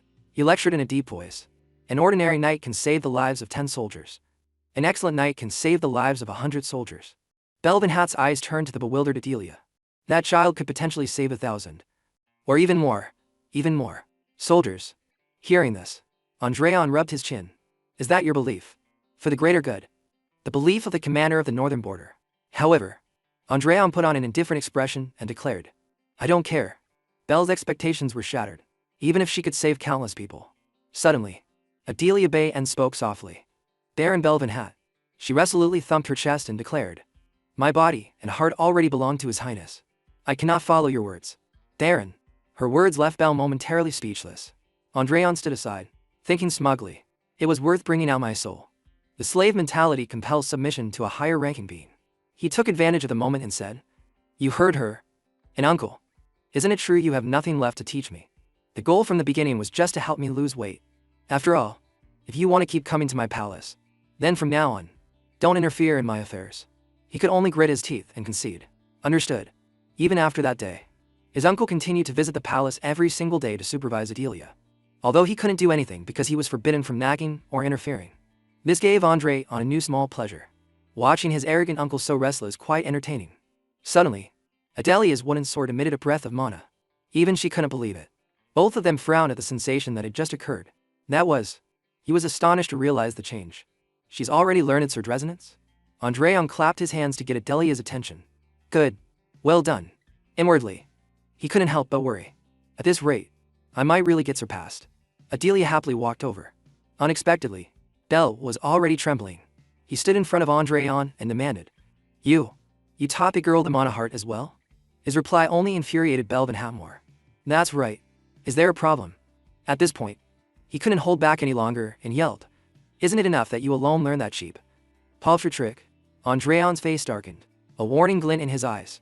Without any mercy, he threw a single command at Belle. Get out. However, Belle tried to say more. There was a much better path. A potential you couldn't even imagine. And you've ruined it all. Andreon walked away without looking back. Cuss. See our guest out. Cuss was a bit flustered. Your Highness. Before Andreon could say more, Belle left on his own. No need. I'll see myself out. Adelia stood between them, watching them argue because of her. She called out softly, Your Highness. Is what I learned a cheap trick? He unhappily cut her off with a growl. No. Absolutely not. Adelia, with wide, innocent eyes, continued to ask. Then why did the Baron say that? Andreon just gave a curt, indifferent reply. Because he doesn't know. The people of this era have completely forgotten what a true mana heart is. If they hadn't forgotten, they wouldn't have discarded it like an old pair of shoes. He spoke while ignoring the sight of Belle walking away. You will soon find out the true power of the mana heart. A few days later at the training grounds, a wooden sword was thrust firmly into the ground. Andreon folded his arms and glanced at it without a word. He then looked up and teased Belle and Hat. You acted as if you'd never come back. Belle just threw out the words prove it. I will only use one mana circle. If you can push me back even half a step, I will acknowledge you. Andreon Leon Beck readily grabbed the wooden sword's hilt. What was that bet again? He made a grand boast, granting a wish. Belle stared coldly. If you win, I will grant you one wish. No matter what it is. If you ask me to teach you my family's secret techniques, I will do it. Andreon smirked provocatively. That's not what I want. Belle casually went along with it. Fine. For now. Then, Andreon shot forward, aiming first for his uncle's neck. Let's fight. Facing this attack, Belle casually remarked, aiming for the neck right from the start. I see. The sword path is as vicious as ever. Another slash came. Belle leaned back to dodge it. Andreon grew frustrated, pursing his lips tightly. Immediately after, a dozen sword strikes were all cleanly dodged by Belle. He got so bored that he decided to switch things up, slashing with just one hand. Andreon had to use 60 to 70% of his strength just to block the blow. Seeing his chance, Belle taunted him. Is that all you've got? Humiliated, Andreon's pride flared up. But the first thing he had to do was put some distance between them. Seeing this, Belle unintentionally let his guard down. Have you given up already? Andreon stood up, gripping his sword's hilt once more. Not a chance. He knew what he was up against. He's infuriating, but I have to give credit where it's due. My uncle is strong. An old man like him is just waiting for me to draw up my mana so he can make me taste a crushing defeat once again. With my mana heart at its current level, I'll definitely lose just as he expects. Thinking this, he decided to switch to a verbal fight. Isn't it strange? Belle's face wrinkled in confusion. Andreon Leon Beck immediately began his explanation. 400 years ago, countless knights used the mana heart and achieved unimaginable feats. And yet, just because a slightly more useful technique appeared, all the skills of those great knights are now considered trash. It seems everyone thinks that the technique called the mana circle is a far more powerful method of controlling mana than the mana heart. As soon as he finished, Belle bluntly asked, What are you trying to get at? Andreon replied softly, half stating, half declaring, My thoughts are different. It's not that the mana heart is weak, but its master is. Not all mana hearts are the same. At this point, Andreon Leon Beck's eyes revealed his inherent confidence. Uncle, have you ever heard of a battle spirit song? However, to Belle Van Hat, it was just meaningless chatter. This is a place for sword fighting, not for discussing such trivial matters. A slight smile formed on his lips. I thought you'd say that, Uncle, because you also call the mana heart a crew technique only learned by lowly mercenaries. Belle didn't bother to hide his impatience. You talk too much. Do you need more time to catch your breath? Andreon paused for a beat, then waved it off. No need. Andreon's footwork became more fluid. The path a knight has walked becomes his feat of valor. 100 victories are my pride and my strength. The energy Andreon emitted was incredibly strange. Even Belle had to be wary. What? System confirmation transformation acknowledged. I sing the song of 100 victories before 20 trainees who dream of becoming knights. This feat, engraved upon my heart, is called an achievement, and an engraved achievement becomes a battle spirit song. A battle spirit song has been created, hasn't it? Now, something that has never happened before has occurred. Battle spirit song. Common grade. Song of combat has been created. A small, insignificant achievement that I have built over the past 6 months. The effect of the song of combat has been activated. This is the true power of the Mana Heart, the battle spirit song. The system displayed a notification. The effect of the song of combat has been activated. Facing Andreon, Bell remained firm in his belief. It doesn't matter what you do. He frowned, dismissing all of Andreon's notions. As long as you possess a Mana Heart, you can never defeat a Mana Circle. Unexpectedly, Andreon Leon Beck paid him no mind and charged forward with his sword. As he closed in, Bell was slightly surprised. Suddenly, Andreon's heart twisted in pain. Indeed, the mana from the circles has the property of causing a backflow through the Mana Heart. He gritted his teeth and endured. His face grim. He almost failed. Bell smirked, inwardly pleased. He continued to verbally assault Andreon's thoughts. You're quite good at stubbornly enduring. I see. Despite being at a disadvantage, he still smiled. However, to obtain this song, I have sparred over 100 times, and endured the mana of the circles over 1,000 times. A power forged specifically to deal with knights who use mana circles. While clashing 100 times, I endured 1,000 waves. Mana erupted from Andreon's body. It enveloped his entire body. His heart's whirling with fiery magic. This is the power of the Song of Combat. The tip of the wooden sword was now several times sharper. Bell, facing him, thought to himself, well, it seems this is worth a try. Andreon's speed shot forward in an instant. The two swords clashed, releasing an immense pressure. Bell remained in place, while only Andreon moved with all his might. The longer they fought, the more Andreon's strength was sustained beyond its limits. Bell now started to feel a bit exhausted. I didn't expect him to last this long. Suddenly, something touched his sword hilt. Bell decided to make his move, striking down with a single slash. Andreon was pushed back several meters. His face was grimy from the fight. He asked in a stern voice, how about? But before he could finish, Andreon cut him off. I told you so. Not all Mana Hearts are the same. Bell's magic circle lit up. You're truly arrogant. He unconsciously moved his foot from its original position. Then, he put his strength into a basic slash. Andreon's body couldn't take the force and was sent flying. Too much time had passed, and Belvin Hat's patience was wearing thin. I won't play around anymore. The fact that you've lasted this long is commendable. I will praise you. Andreon didn't care, just trying to get up as he thought. As expected, a common grade battle spirit song isn't enough. However, he didn't stop there. Andreon continued to speak of 400 years ago. The knights made a grave mistake. They left no enemies for future generations. Initially, everything was surely passed down intact.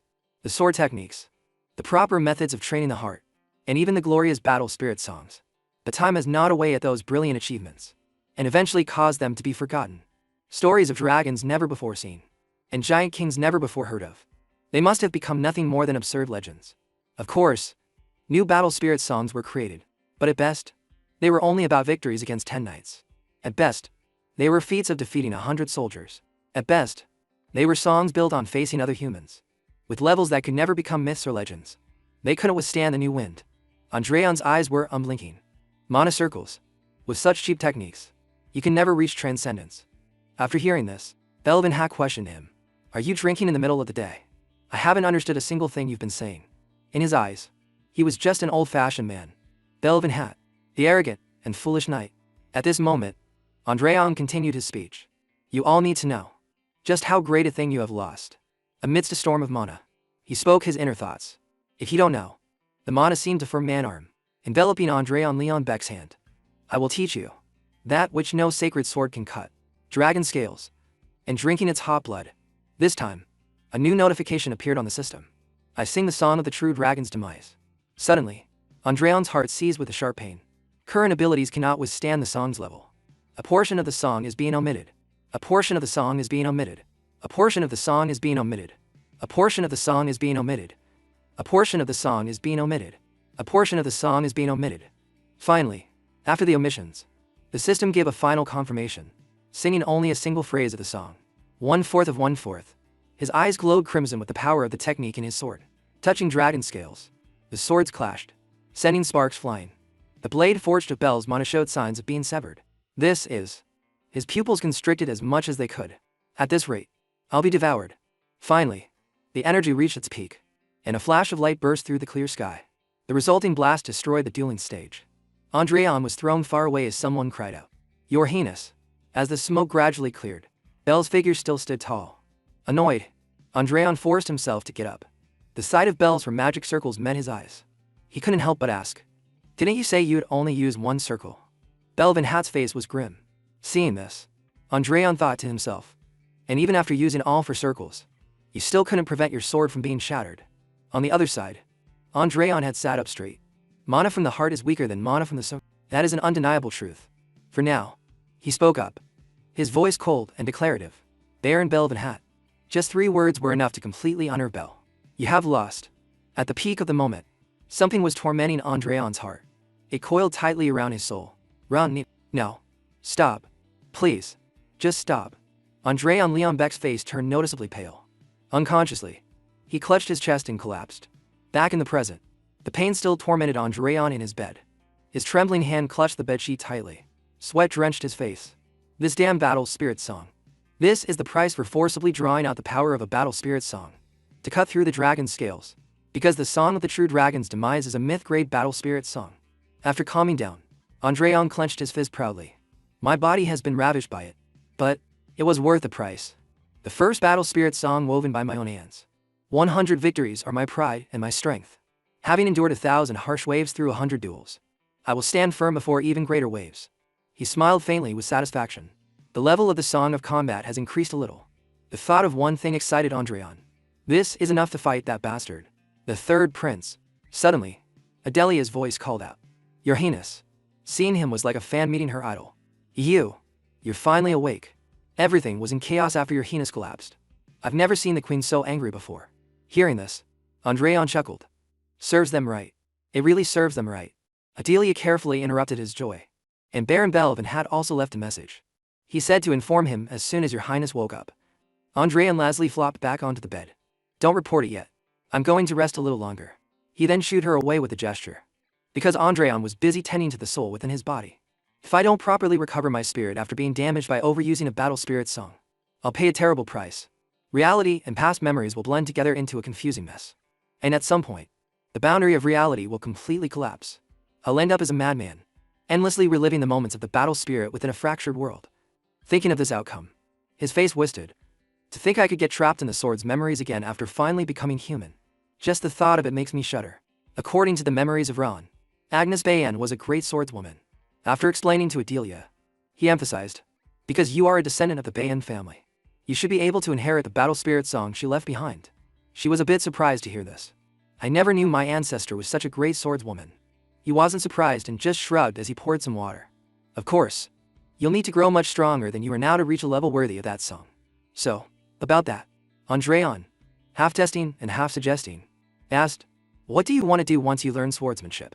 Adelia seemed to have never thought about it. That is, she avoided his gaze. If I can't really become a knight. Andreon felt helpless at her hesitation. If you become a knight, then, he didn't want to make things harder for Adelia Bayan. If you can't think of anything, we can talk about it later.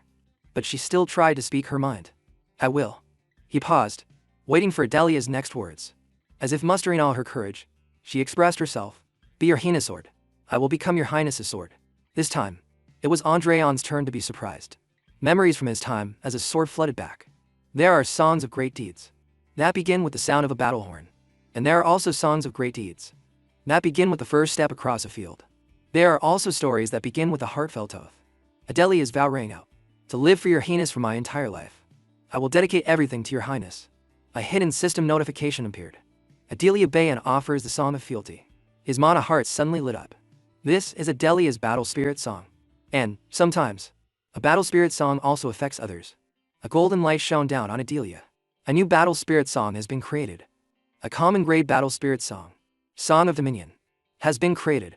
From what he knew, the Song of Fealty was a song offered to a master rather than a battle spirit song. It was more like an oath of servitude that bound souls together, even if she had the vassal mentality trait. Looking at Adelia before him, Andreon thought, I never expected the descendant of the sword matron to weave a Song of Fealty. I've received some unexpected help. Looking at his current abilities, Andreon smiled with satisfaction.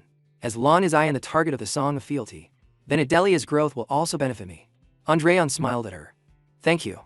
Adelia blushed instantly. Your Highness. In the dark room, their eyes met, although I still don't know in what way that benefit will manifest. Time passed, and it was now a few days later. Andreon's face was clearly bored. Cuss and Adelia stood in front, speechless and confused. Just then, a voice called from outside. Ian, are you feeling better? He stammered in response. I'm fine. Andreon looked warily at Queen Leon Beck outside the door. It's easier to deal with those who hate this body. But dealing with someone who loved the original owner of this body is quite awkward. Suddenly, she asked, do you resent your uncle? Without waiting for his answer, Queen Leon Beck explained in a deep voice. Your uncle didn't really mean to harm you. So even if there are any bad feelings left, please let them go. He replied flatly. I have no negative feelings. Unexpectedly, Queen Leon Beck became even more agitated. How could you not? He treats you harshly and nags you everywhere you go. To say you have no negative feelings is surely a lie. Andreon tried to explain helplessly. No, I really don't. He tiredly scratched his face, waiting for her reaction. Recalling that day, he told himself, I already dealt him a blow that day, as all his pride and principles were denied. He must be having a very hard time enduring it. The inner demon I planted in him that day. If he has the strength, he will go even further. But if he can't overcome it, he will lose that precious martial courage of his. To be honest, I don't care what happens after. Queen Leon Beck smiled, recalling Gnostic Lajiki. Your uncle has spent his life more attached to his sword than to people. So he's a bit clumsy and rough. But lately, it seems he's very proud of you. He even personally convinced His Majesty. Her next words shook Andreon's detached thoughts. Thanks to him, your house arrest was lifted earlier than expected. But trouble came as soon as the house arrest was lifted, which was when Andreon had loudly declared, arrest them all. She let out a soft sigh. Your uncle's position must also be very difficult. At that, Andreon's face went blank for a moment. Is that why he seemed so displeased? Andreon rubbed his chin, thinking for another moment. But a big question popped into his head. Why would that man do that for me? After the day Queen Leon Beck visited, another old man appeared, the scholar Nicola Maki-del. He smiled like a salesman. Your Highness. Andreon felt a chill and bluntly cut him off. I absolutely refuse. Cousin Adelia stood silently to the side, observing. Unexpectedly, he used his old trick, throwing himself on the ground and wailing. Really? Why do I have to study? Nicola remained composed and said, without learning, what difference is there between a man and a beast? Hearing this, he shot up in anger. Are you calling me a beast? The old man patiently and gently advised. You have only just begun your studies, Your Highness, so I cannot yet call you a beast. Andreon roared in protest. I haven't even started. Don't play word games with me. With that, he sulked and sat on the floor. I may look like this, but I already know everything I need to know. I'm saying I don't need to learn anything more. Understand? Nicola Maki-del continued with his sales pitch. If you are so determined, then let's do this. You will discuss a few topics with me. If your skills are truly as you say, then I will no longer come to see you. Your Highness. The opportunity presented itself, and he immediately agreed. Sounds good. The discussion began, followed by Andreon slamming his hand on the table. Yes, exactly. That's why one must always watch their back. It's human nature to walk all over you if you show too much leniency. Nicola played along with his emotions. You are absolutely correct. Seizing the opportunity, the old man presented a book and said, I think you'll find this book very interesting. He took it and quickly flipped through a few pages. Here, it evaluates the relationship between a monarch and their subjects as a type of contract or transaction. The monarch receives military and economic support in exchange for protecting their subjects. The subjects seek the monarch's protection and political stability in exchange for their loyalty. This seemed to resonate with Andreon. The old man has a point. All relationships are inherently give and take. And so the conversation lasted until late afternoon. So, about this part. Exactly. That's right. And this part too. When they were done, Niccolo gathered his books. Well then, Your Highness. The old man smiled brightly and promised. We shall continue the rest of our discussion tomorrow. Not realizing he'd been led by the nose, Andreon even waved goodbye. Alright, I'll be waiting. Even after Niccolo left, Andreon was still quite cheerful. Suddenly, his clarity returned in a flash. Wait, did I just participate in a normal lesson? The corner of Andreon's mouth twitched. Having been led down like a bull, that old man is really cunning. Conversely, the old man also had some thoughts about him. The first prince. He's quite different from the rumors. The next day, when the sun was high in the sky, Andreon lay on his back on the bed with a completely bored expression. He rolled back and forth, complaining. So bored. He always felt an indescribable restlessness inside. Have I been living too diligently lately? Since I'm not focused on training, there's nothing to do, and my body is still recovering. Suddenly, a report came from outside the door. Your Highness, Lord Belvanhan is here to see you. He shot up with excitement. It's been a while since I had a visitor. Adelia tilted her head and asked, "What should we do?" Andreon, being so bored, was enthusiastic for a change. "All right, show him in." He stood with his hands on his hips, waiting for his uncle. It's been a few days since that match, so it's about time he visited. His attitude changed when he came face to face with Belle. But it seems he hasn't overcome the inner demon I planted in him at all. He let out a sigh. Then he spoke from the heart. "I am very sorry. I broke my own promise and caused you to be seriously injured because of it. I have absolutely no excuse." Andreon remembered the battle the other guilty conscience. "The reason I'm recuperating isn't because of Uncle Sordora, but because I overused the Song of the True Dragon's demise." It was even worse remembering Queen Leonbeck's words. "Your uncle's situation must be difficult, considering I've caused another incident." Belle spoke in a deep voice. "So, tell me what you want.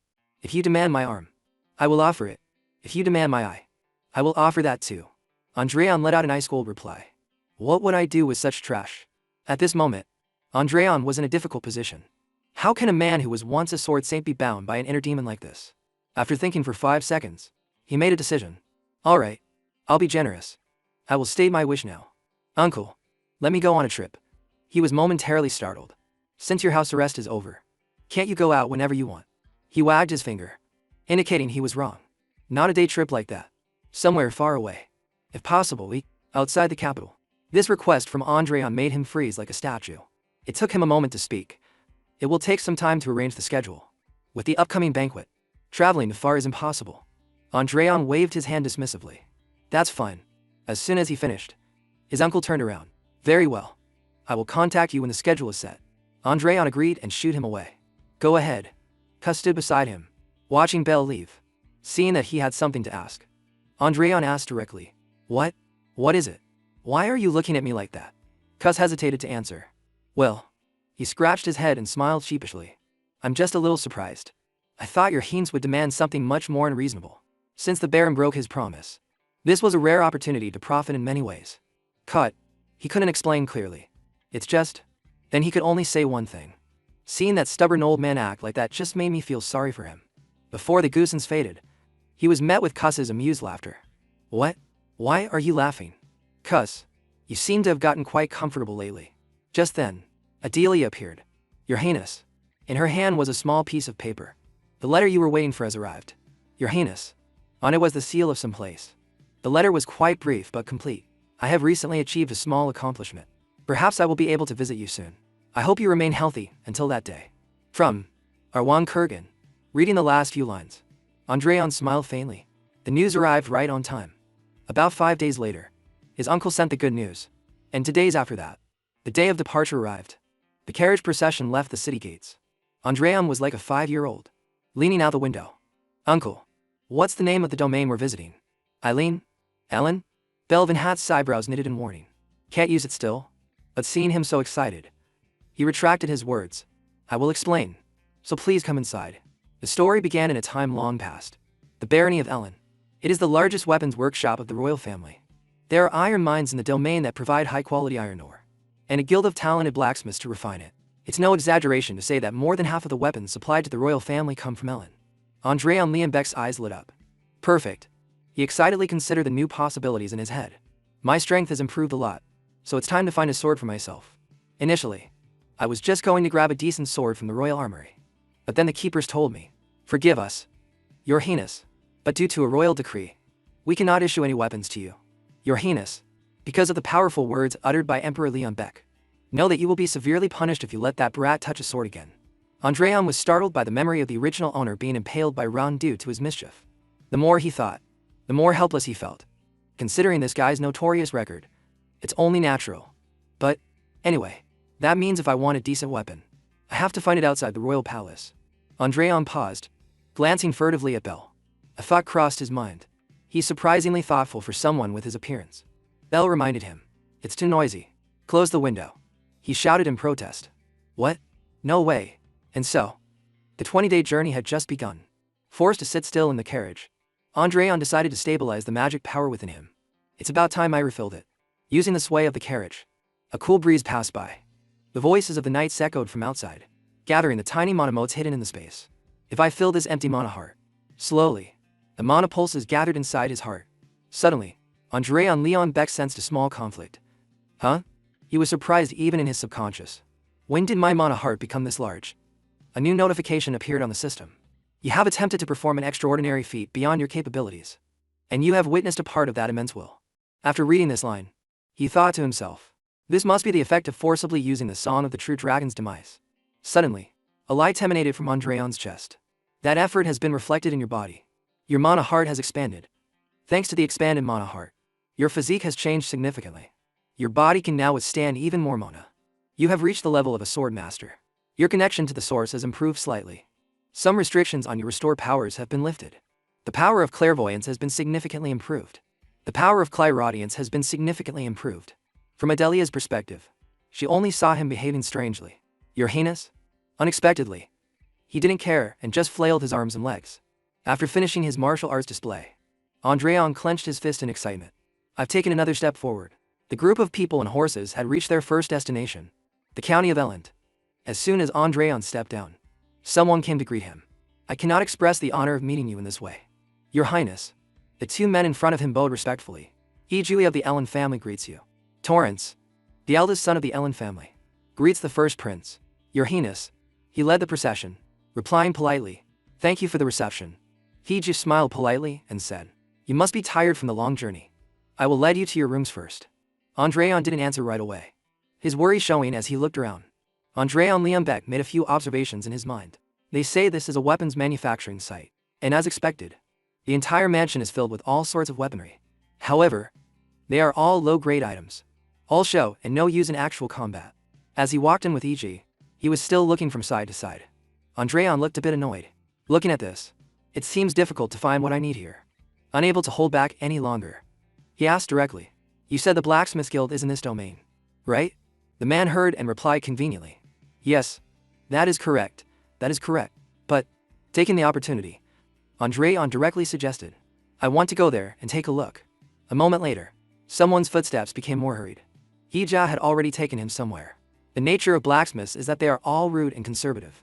When their work reaches a climax, they often ignore even the Lord when he visits, and the words they utter are as cold and rough as the iron blocks they are handling. Therefore, even if you feel offended, please consider it the spirit of an artisan and forgive them graciously. It seemed Andreon Liembeck didn't hear a word. All he saw now was fire and the sound of hammers ringing out. Stepping inside, Thija acted as the host and introduced. The heat from the forge is immense. If you feel uncomfortable, please, let me know. Your Highness. Andreon was still overwhelmed. The sound of hammers striking iron echoed throughout the space.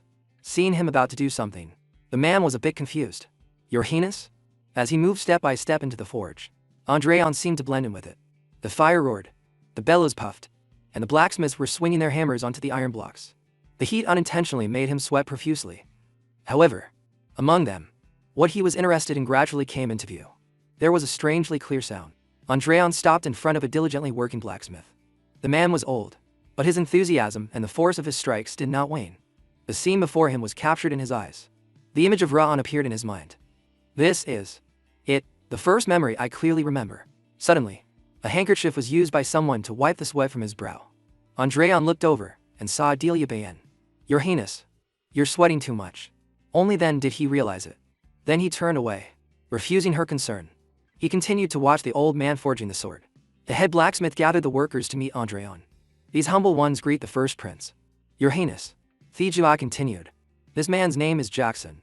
He is the one running the guild at this time. He didn't seem to care. I see. However, Andreon was only focused on the old man hammering the sword. Thinking he was displeased, Jackson angrily shouted, You, what are you doing? Stop what you're doing, and bow to his highness. Unexpectedly, this angered Andreon. You're too loud. His eyes showed clear annoyance. The group of blacksmiths fell silent, not daring to say anything. The red-hot sword also smelled of smoke. He turned his head and looked around. It was clear they were forced to come here while working. He thought for a moment and then reminded them. Doing things I didn't even command. The iron will cool. Unless you also want the fire in the forge to go out. Just keep standing there. As soon as he finished, the group of blacksmiths quickly dispersed. What are you doing? Hurry up and grab your tools. Pump the bellows. They left, leaving Andreon standing there observing. The space around him seemed to freeze. The man in front of him still hadn't stopped. The old man's hammer strikes were steady, not missing a beat. Andreon had no intention of disturbing him, just observing his every move. In his eyes, the light from the sword was imprinted.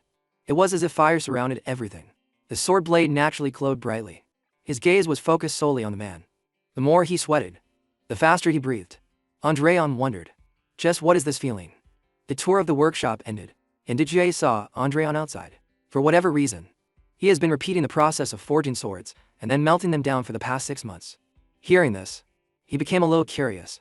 Are they defective products? The man shook his head sadly. It's hard to say. The story was slowly recounted by Xie. The swords he makes are all considered masterpieces, which is why he is called the master swordsmith. Even the swords he has made so far, to me, absolutely perfect. It's truly a mystery why he melts them all down. The more he spoke, the more his confusion and regret became apparent.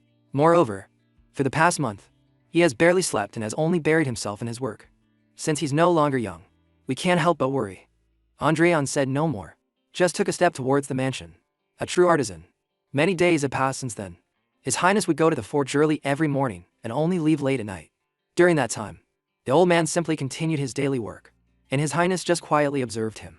Contrary to the tension from the rumor that the first prince was coming, it was surprising that no incidents occurred. On a night with a crescent moon on the roof of the mansion, Andreon had gone to the forge as usual, and finally, the day His Highness had to leave arrived. He seemed to want to say something but held back. The other man, as usual, paid him no mind. When he thought he had reached his limit, Andreon sighed. I was hoping to see it finish before I left. Iju was speechless at his anticipation. He thought to himself, he feels very regretful. With that, Andreon turned and called out, let's go. I heard there's a farewell party tonight, and we have to depart early tomorrow morning. Clovis silently watched his back as he disappeared. Perhaps that's why he hoped His Highness could see the sword completed by the master swordsmith, if only for a moment. The next morning, when the sun was just rising, Your Highness, Andreon appeared with a peculiar look. From afar, Fiji ran up to announce, it seems the master swordsmith has finished the sword. Hearing this, the next person to run off was Andreon. His eyes fell upon the old man with the sword in his hand. The old man was intently polishing the entire sword blade. It was finally finished, sparkling under the sun. Hey! Unexpectedly, the man, without a word, knelt at Andreon's feet and offered the sword. The sword blade reflected his eyes. I offer this sword. The old man slowly spoke each word clearly for His Highness. This was something even Ija had never imagined. Frigid like the sun rising on the horizon, and cool lit until its sharpness matches the king's heart. If you do so, a sword like the sun and a king will be born. From the blacksmith's song, holding the sword in his hand, Andreon asked, does it have a name? The old man bowed his head respectfully. How about calling it Twilight? He asked curiously. Is that the twilight of dawn or the twilight of dusk? The old man slowly replied. To me, it is dusk. But to Your Highness, it must be dawn. After hearing this, Andreon laughed out loud. You're quite eloquent for a blacksmith. Suddenly, the old man's tone deepened, and he let out a long sigh. That, he collapsed to the ground as he spoke. What a relief. Before anything else could happen, the man had fainted. Cus whispered in his ear. Your Highness. He supported the old man and gave an instruction. Tell my uncle I think I'll be staying here tonight. That night, the 10 torches were lit. Alone, Andreon sat inside, taking care of the man. The old man seemed to have regained some consciousness. The moment Your Highness stood behind me that day, the sword took shape as if destined. The sword itself decided the day it would be born. He crossed his arms, a slight smile on his lips. Is that what you think? Andreon's face darkened as if he wanted to say something. The truth is, he then leaned over and whispered into the man's ear. The old man was startled upon hearing it.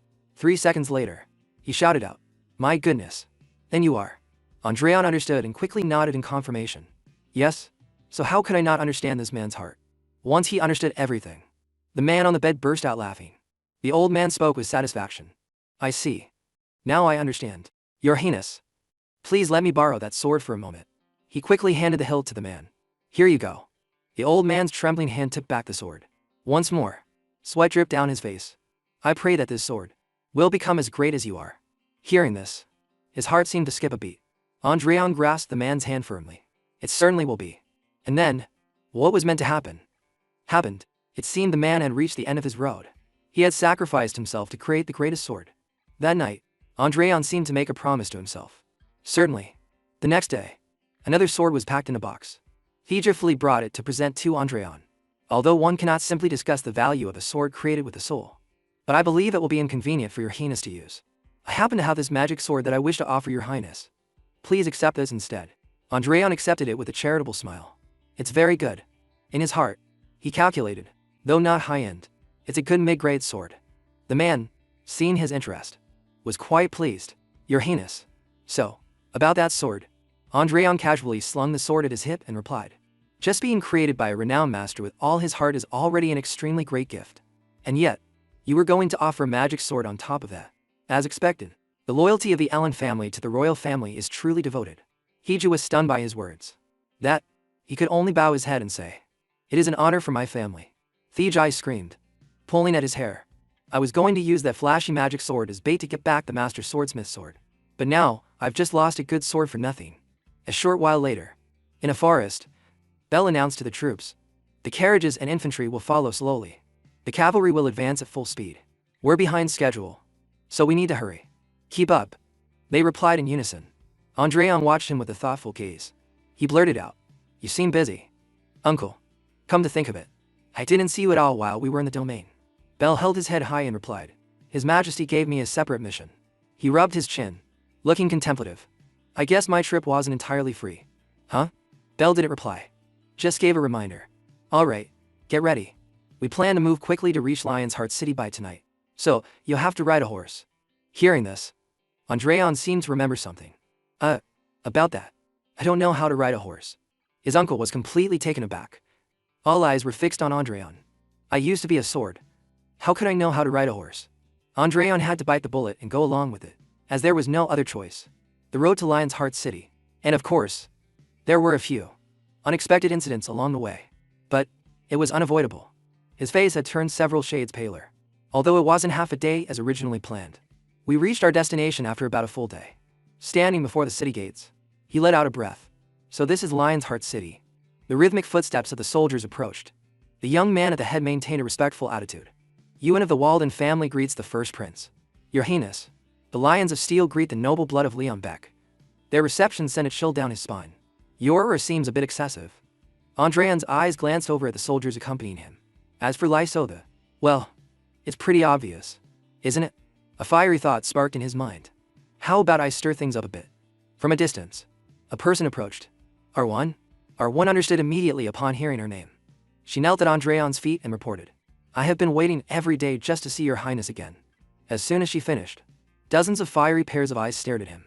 Oh, the reaction is quite immediate. Suddenly, Andreon Leon Beck felt a chill down his spine. He quickly turned around and met the gaze of Adelia Bayan. The hostility is directed at me. Her master's feelings might be agitating Adelia. He called out softly. Adelia. She snapped out of it in an instant. Adelia returned to her usual calm demeanor. She nodded respectfully. Yes, your highness. Seeing this, Andreon felt a sense of relief. It's a good thing I developed her slave mentality early on. To avoid wasting time, Andreon turned to Arwen. Now then, he casually ordered. Arwen, follow me. In his heart, Andreon was plotting to stir up trouble. Don't we have a lot to talk about? It would be even better if those behind you came along too.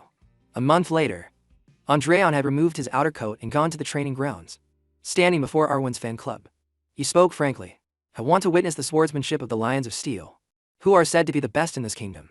Who will show me the sword of the Lions of Steel? All eyes turned to one person. He followed their gaze. Seeing that they didn't speak up, Andreon declared firmly, if my status is pressuring you, I, in the name of Leon Beck, guarantee that no one will be held accountable for the outcome of this match. Still no one. Knowing that the usual approach wouldn't work, he resorted to taunting them. I didn't expect the renowned Lions of Steel to be so cowardly. It seems the title of the kingdom's strongest is just an empty name. Hearing this, a young man with orange hair stepped forward with his sword. I am Dio of the Denon family, he firmly declared. Although I am too lacking to represent the sword of the Lions of Steel, if you would allow it, I would be so bold as to stand before your highness. He waved his hand, a slight smile on his lips. No need for permission. I was the one who made the request. As soon as he finished, Dio lunged forward. Then, please be careful. His eyes widened, revealing a sharp glint. The two swords clashed, emitting a blue light. With just one clash, Dio coughed up red. In a single move, he was sent flying, skidding a long way across the ground. Andreon's mana heart burned brightly. Next, Dio was knocked out, but the others didn't back down. Among them, another brave soul stepped up. Pa Roth YM. Dio is just a first year. I'm a third year. Before he could finish his line, his face was also smashed in. Following that were a few more who barely tickled Andreon. I'm Holly. a fifth-year apprentice swordsman. Zurich, 8th year. The sword of the Lions of Steel never loses. No. Only the sound of clashing echoed in the training grounds. About 15 minutes passed. The Lions of Steel troop was completely wiped out by Andreon. He wore a bored expression. Seriously. Now, I want to face the official knights. You all move quite slowly. Andreon called out to Arwen. She stepped forward upon hearing her name. Yes, yes, Your Highness. He smiled and winked. When I return, you will come with me. Arwen paused for a beat. She then bowed her head respectfully. As Your Highness wishes. Suddenly, a man from behind spoke in a grim tone. Your Highness. He smirked in satisfaction. Too easy. The man continued. I heard Your Highness is fond of wagers. How about a small bet to liven things up? If I defeat Your Highness.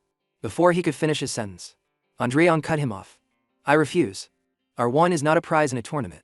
She was deeply moved by this. Your Highness. Andreon threw his wooden sword to the ground and made a different offer. How about we bet something else instead? Gus, bring the sword. He reached for the sword and said, if you win, you win. I will give you this sword right here. Arwen was quite surprised by his boldness. The other man was just as startled. She intentionally ran over to stop Andreon Leonbeck. Your Highness. I should be the one. He casually cut Arwen off. You are 100 times, 1,000 times more precious than the sword. The reason was that he always believed in his heart. Because the value of a swordsman cannot be compared to a common sword. The man excitedly nodded. Very well. Your Highness. He drew his sword and announced his name. Denham of the Fahrenheit family. I am an official knight of the Lions of Steel Knight Order, and on the verge of reaching the 3rd circle. He casually gave a thumbs up. So you mean you're still only at the 2nd circle? The man was speechless with anger. Putting that aside, Denham held his sword high. This sword is the 17th work made by the artist and known as the Master Swordsmith. If you win, this sword will belong to Your Highness. He laughed upon hearing the familiar name. What a coincidence. Andreon quickly drew the sword that the old man had given him. Then he revealed a stunning fact. I also happen to have a sword I received from that master. He emphasized each and every word. It is his 100th work. Denham was now a little hesitant. I have never heard a rumor about that master making a 100th sword. Based on this, Andreon pushed harder. I guess not. It's his final work. Just completed a few days ago. The man was now a little angry. Very well. Although Your Highness is walking a misguided path of the sword, I can see the ceaseless efforts invested in that path. The praise only amused Andreon more. A misguided path, you say? To show a little respect for that, I will give my all in this match. His mana heart flared up once more. How trivial. This position was never something to be called my own in the first place. The respect directed towards me is the gaze of the people I have gathered.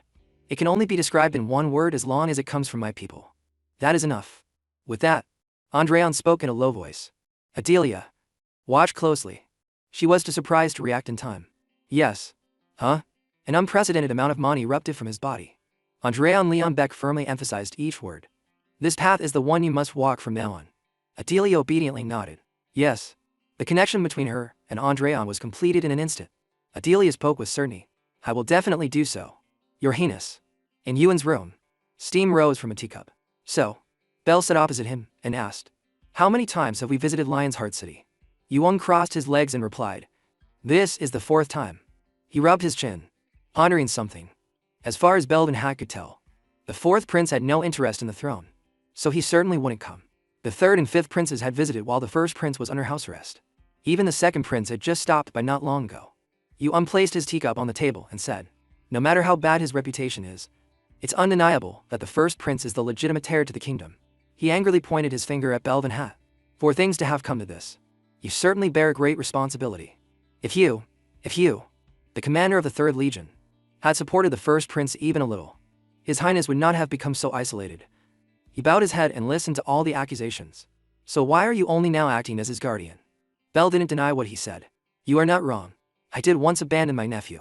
Not only an incompetent monarch, but also a tyrant. That was my nephew. One day, when I scolded him for being drunk on some poisonous drug, Andreon angrily and insolently shouted, "Are you crazy?" His face flushed red with anger. Unable to contain the rage in his soul, he had lunged at his own uncle with a sword. To Bell at that time, there was only one thought in his mind: a useless bastard. When I returned to the north in disappointment, my nephew sent me poise and wine.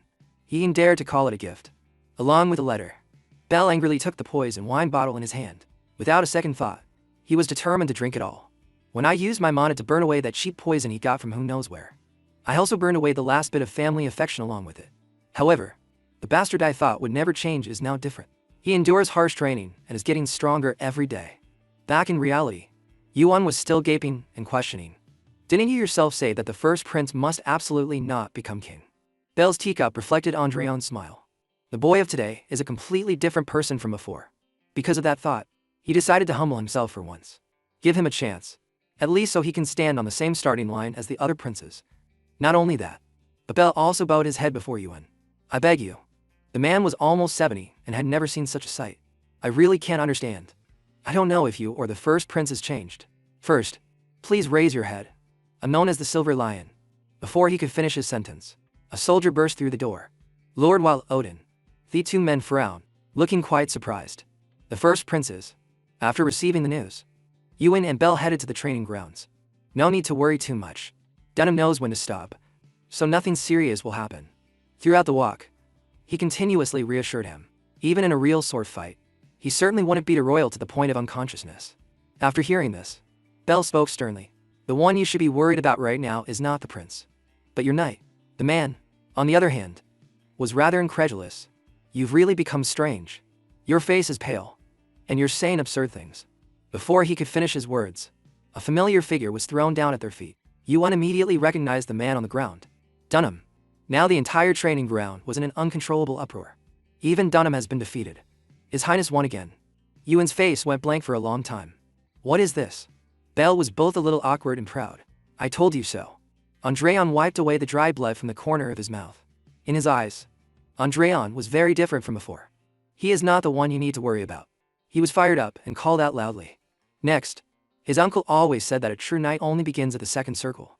That was why Andreon gave his all to fight Dunham. Throughout the battle, Andreon Leonbeck experienced it for himself. Those words were no exaggeration. He also realized something. The current song of combat is not enough. But I can't just use the song of the true dragon's demise on a regular knight. In that case, system confirmation activating super focus talent. Andreon's mana heart pounded in his chest. He visualized the blurry steps clearly. Everything became still. His body no longer felt like his own. Andreon's eyes blazed with the blue light. That's the feeling. Just like that time. The moment Dunham's sword was about to connect was replayed in his eyes. And it flowed. The clash sent sparks flying. As a result, Dunham was sent flying meters away. He was exhausted, but he was superior. As another person fell, Andreon's voice rang out again. Next, it was still the same precise, powerful slashes. A sharp sword path and a confident half-smile. Andreon didn't hesitate to take down his opponents in just a few short moves. As time passed, his strength showed no signs of diminishing. Andreon even used the opportunity to hone his own skills. One by one, they were cut down like falling reeds. Andreon didn't spare a single one, fighting them all. The more he fought, the more ferocious he became. Sweat dripped down, soaking the grass. Alone, Andreon had cleared out the lion's troop by dusk. He panted to catch his breath. Unexpectedly, the soldiers cheered loudly. Patton has been defeated. That's His Highness's 5th consecutive victory. Having endured 1,000 harsh waves through 100 duels, I will stand firm even before a greater wave. System confirmation in Uverse has been added to the Song of Combat. Only now do I rise with sword in hand. System begins upgrade. The rank of Song of Combat has become uncommon. Song of Combat changes to match its rank. Song of Combat has become Song of Dueling. His mana heart returned to a stable state. I did it. Now, Andreon was too exhausted to stand. As his heavy body fell, a hand caught him. Are you all right? The soldier smiled and sat in front of Andreon. We express our respect for your highness's victory. Then they all cheered in unison. We respect the first prince's sword. We respect his fighting spirit. We express our respect for his victory. This strange reaction took Andreon by surprise. What is this? Just a moment ago, they wanted to tear me to pieces. Yuan then spoke up to explain. They are simple men by nature. Swords and victory. Nothing excites them more. Looking at your face, you must have thought you would incur their resentment. Belle walked up to him, his eyes filled with pride. A fair defeat is more valuable than a dirty victory. When both sides have fought their best, does winning or losing still matter? They looked a bit proud at the praise. Though, Dunham will probably be a little regretful. The red-haired young man crossed his arms and laughed. Yes, because he has to offer the sword he was always so proud of to your highness. This was followed by unending laughter. How refreshing. He was too arrogant about that sword. Andreon lowered his head, laughing at himself. I thought everything I knew had been forgotten and abandoned along with the mana heart. But it seems at least one thing hasn't changed. The feeling he thought he had lost, he can now enjoy again. The nobility in defeat and respect for the strong. The spirit of knights. After the cultural exchange, it was time for Andreon to head back to the palace. But this time, he seemed a bit reluctant. Well then, until next time. Yuan placed a hand on his chest and bowed his head in response. I wish you good health until then. He replied politely. You stay healthy too. Count. After turning his head for 3 seconds, Andreon Liembeck had something else to say. Oh. Right? Count Wolodin. Please keep what happened during my stay here secret. The man tilted his head in confusion. Wouldn't it be more beneficial for your highness if it were made public? Andreon rubbed his chin, a mischievous look on his face. He thought of his dear brother waiting at home. There's someone I want to tease a little. After leaving Wolodin, the group of horses and people found a temporary resting place. We will make camp here for the night. Cus informed Andreon of something. I will go scout the surroundings for a bit. He nodded in approval. Go ahead. Arwan was still staring intently at Andreon from behind. He turned his head and saw her looking lost. Thinking to himself, Arwan will adapt soon. With that, Andreon Leon Bekyan and went into his private tent. I should go inside and rest. Unexpectedly, Adelia was already waiting there. Your Highness, you're back. He was speechless at her strange treatment. The person I recruited was supposed to be a sword genius with S-rank talent. Yet she's still doing things only a maid would do. Adelia didn't understand why he was sighing with a blank face. Your Highness, is there something that displeases you? Andreon Lasley stretched out on the cot. No. Forget it. You may leave. She replied helplessly. Yes, Your Highness. After Adelia Baton left, he tiredly thought about what to do next. The Lions of Steel Knights are different from what I thought. When I use the power of judgment, most ordinary knights don't possess sword talent exceeding rank. In the past, these were people who would find it difficult to reach the level of an intermediate or master even after a lifetime of harsh training. Ordinary people who should have faded into hopelessness. And yet, people like that reach a level equivalent to a sword master in their 20 seconds or 30 seconds. The foundation possessed by a transcendent has incomparably declined, but the foundation of ordinary people has increased significantly. After connecting the dots, Andreon sat up instantly. It's because of the monocircles. My uncle is a figure who could have aimed for the transcendent realm in the past. That's why I was so dissatisfied when he threw that potential away. However, this era is one where there isn't even a chance to build achievements beyond the uncommon rank. In the end, it's all due to the flow of time. I have to admit it. I don't understand this era. He spoke the last words aloud, so I'll start learning again from scratch. Suddenly, someone who overheard him spoke from outside. That's a good mindset. Bell clapped his hands, regardless of whether it matched Andreon's thoughts. It's not too late. If you work hard from now on, you can achieve your dream. He naively wondered to himself. No. What dream? He ignored the previous reaction and got straight to the point. Haven't you already captured the hearts of the Lions of Steel? If it were the other princes, they wouldn't have been able to blend in with them so naturally. It was unclear what Belvin Hat was thinking, but his eyes sparkled as if under a filter. That was a very wise decision. Ian. Of course. Andreon had no idea what was going on. What's wrong with this old man? He was confused by Belle's flowery words. Has my uncle gone mad? He clenched his fists and asked again. Don't you remember the conditions of the bet I made with you? Andreon reviewed a few bets. If it's the bet about defeating the third prince, that's still. Before he could finish, Belle cut him off. No. Our bet was to defeat a second circle knight. He was startled and pointed at himself. Then I guess I won the bet. Belle strode closer to him. I will do exactly as I promised then. Andreon still didn't understand the issue he was mentioning. Surprisingly, Belle thumped his chest and declared, I, Belvin Hat, as a count of the kingdom and commander of the 3rd Legion, will officially support the first prince of the kingdom, Andreon Leon Beck. Andreon cursed under his breath. What the hell is he talking about? Officially? Support? His quick mind finally caught up. Don't tell me. Belvin Hat was like the sun, giving a firm thumbs up.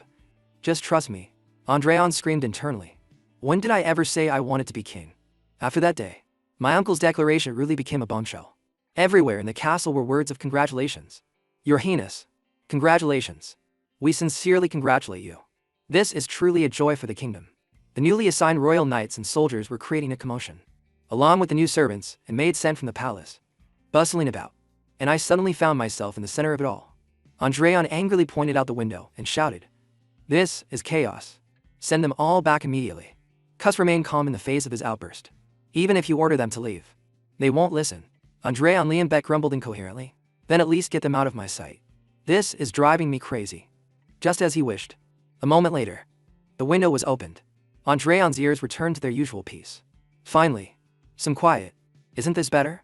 But after just 3 seconds of comfort, the door was slammed open without mercy. Brother, are you there? Looking at the young man in front of him, he asked warily. Why are you still here at this hour?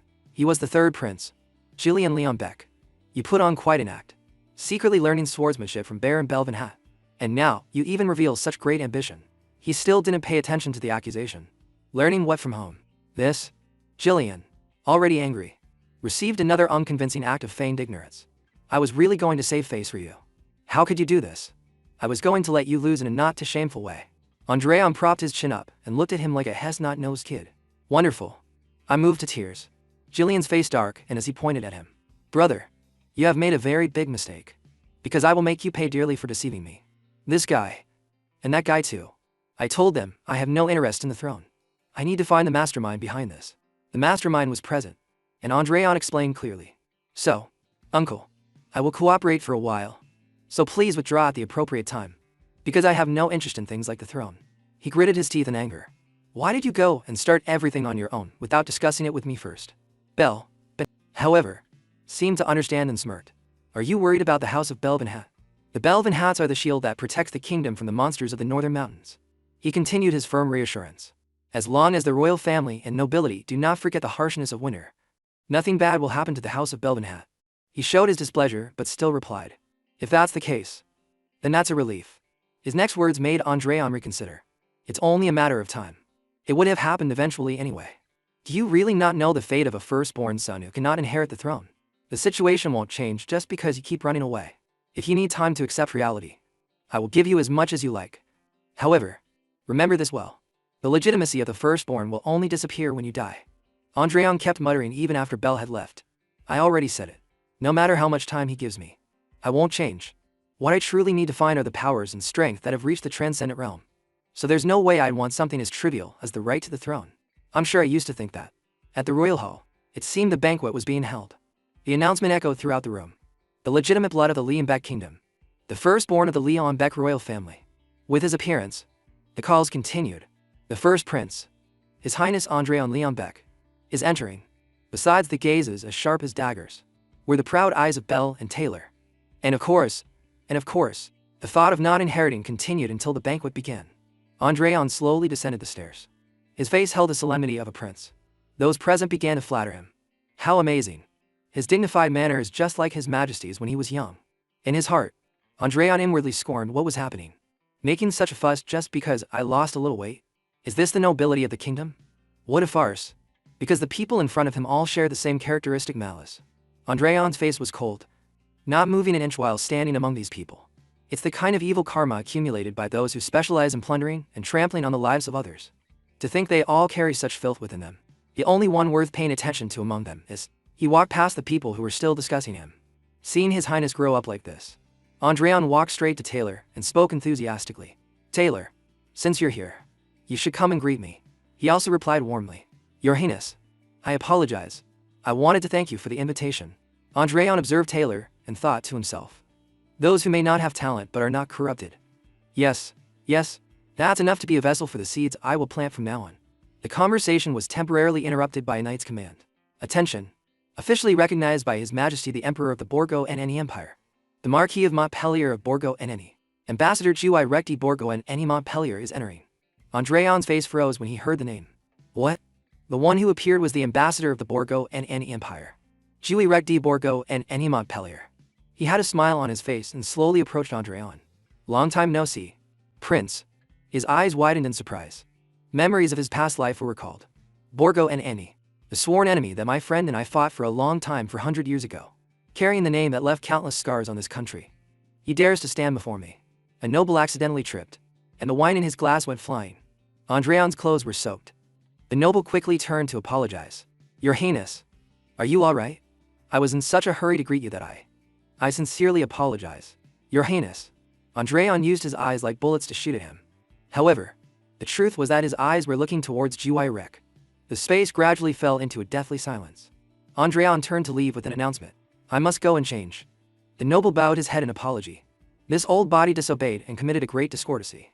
On this side, Gus was already waiting with a towel in hand. Your Highness, let me escort you.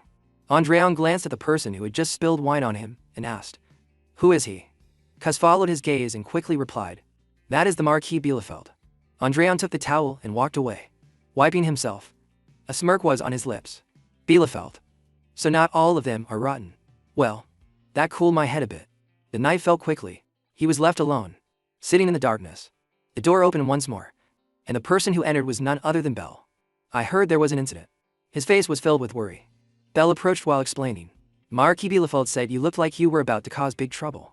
It seems he wasn't completely talking nonsense. Bell sat down on the chair next to Andreon. What on earth are you planning to do? Only then did he speak up to explain. I'm not that irrational. I just can't understand it. The treacherous Borgo and any family flaunting their power in the heart of the kingdom, and the nobles showing them sincere reverence. Something they don't even give to the royal family. The atmosphere is tends to be called peace, and a relationship too oppressive to be called an alliance. A question was posed by him with a tense face. How on earth did the country end up like this? Feet made Bell fall into deep thought as well. It's not a particularly special history.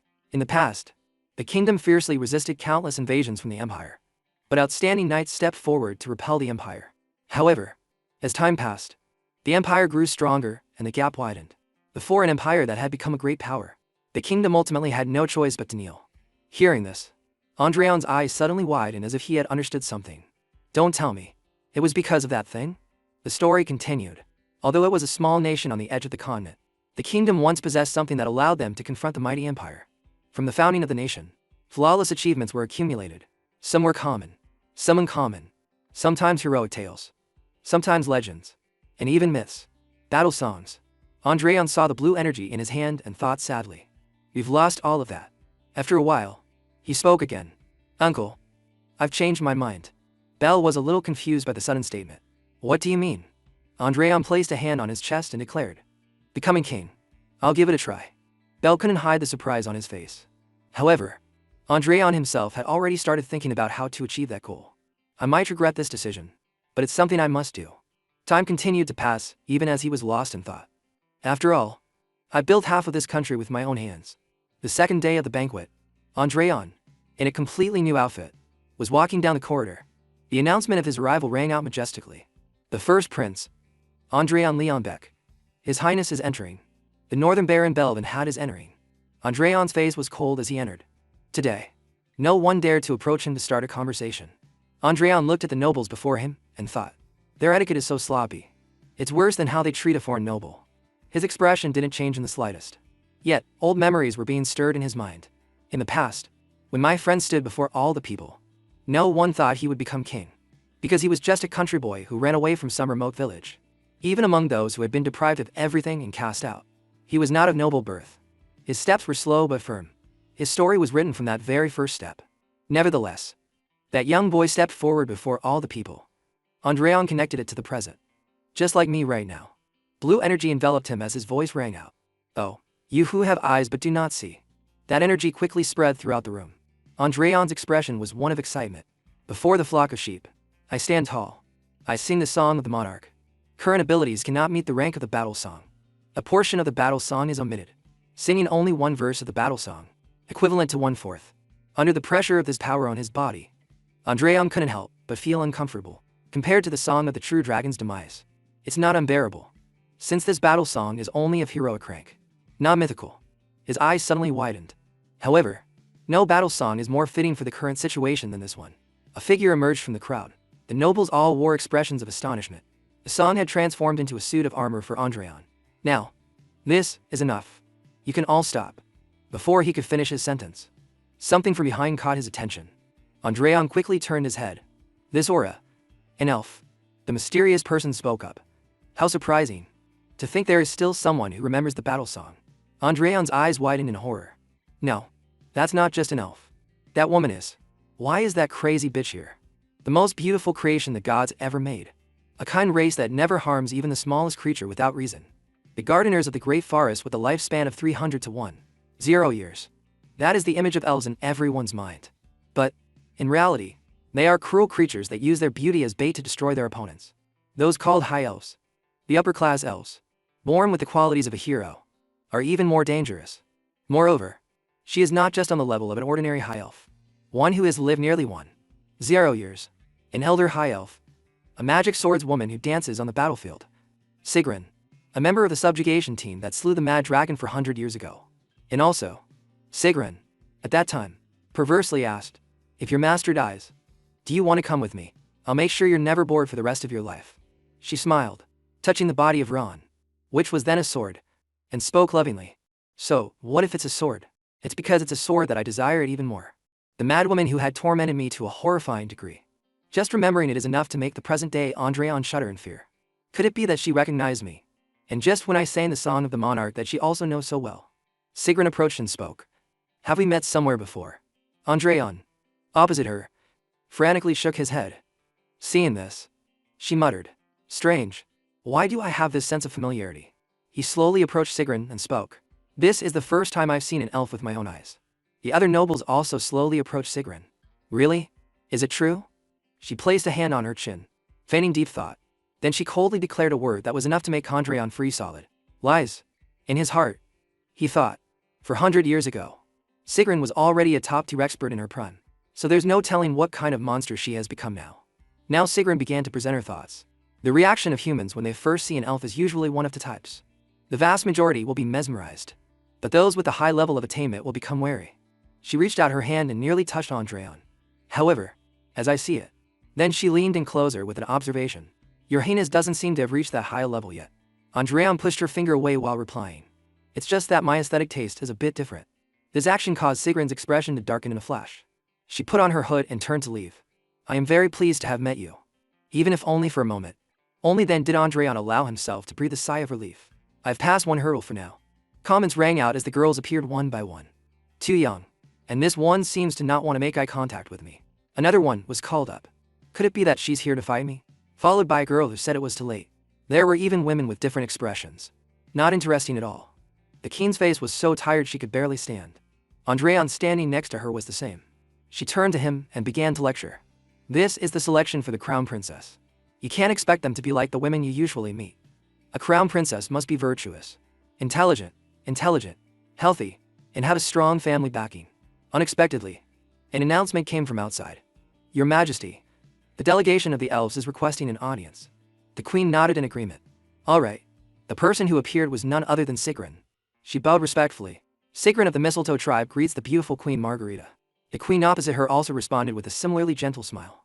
It has been a long time since the elves visited the kingdom. This is quite a surprise. Sigrun opposite her didn't beat around the bush and asked directly. It seems the queen is looking for a spouse for his highness. Correct? The queen had no intention of hiding it. Just as you suspect.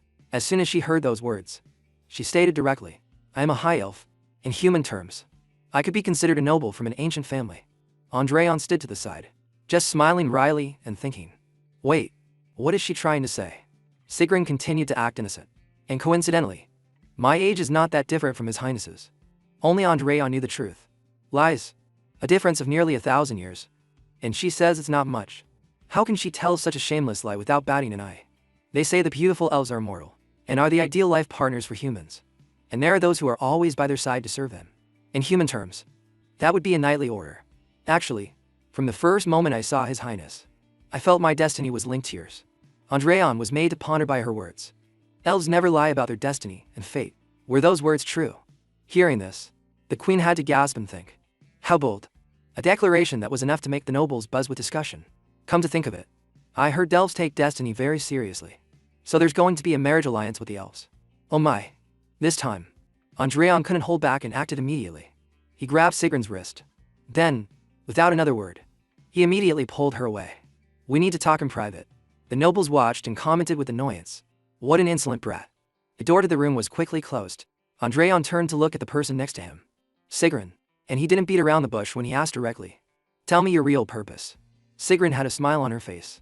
I just came for the friendly relations between my tribe and the kingdom. Andréon laid his cards on the table with her. I'll ask again. Elder Elf Sigrun, the executioner who has shouldered the sins of her tribe for hundreds of years. The sword of the Mistletoe tribe.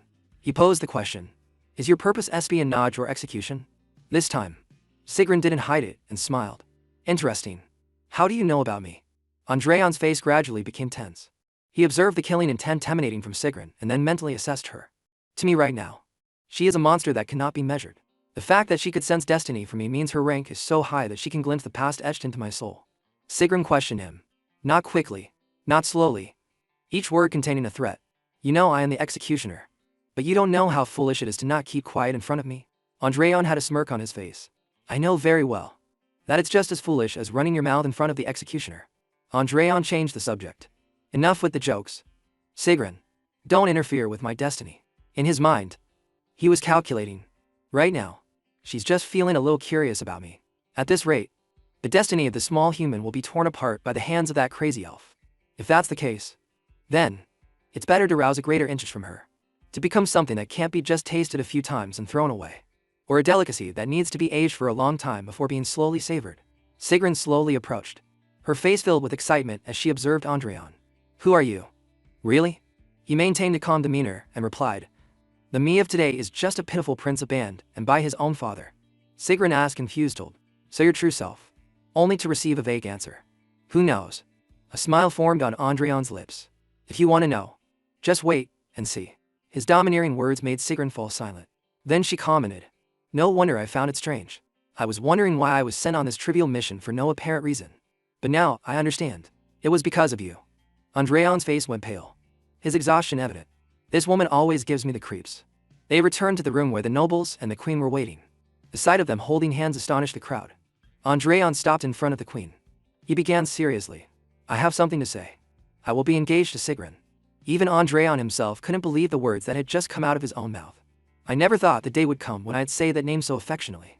Right now, I can't go against Sigrun's interest. The queen leaned forward and asked, an engagement with an elf? In his mind, Andreon was calculating, even if I can buy some time. This is a serious matter that cannot be decided hastily. So I want to take some time to get to know her better. The queen tilted her head, calculating carefully.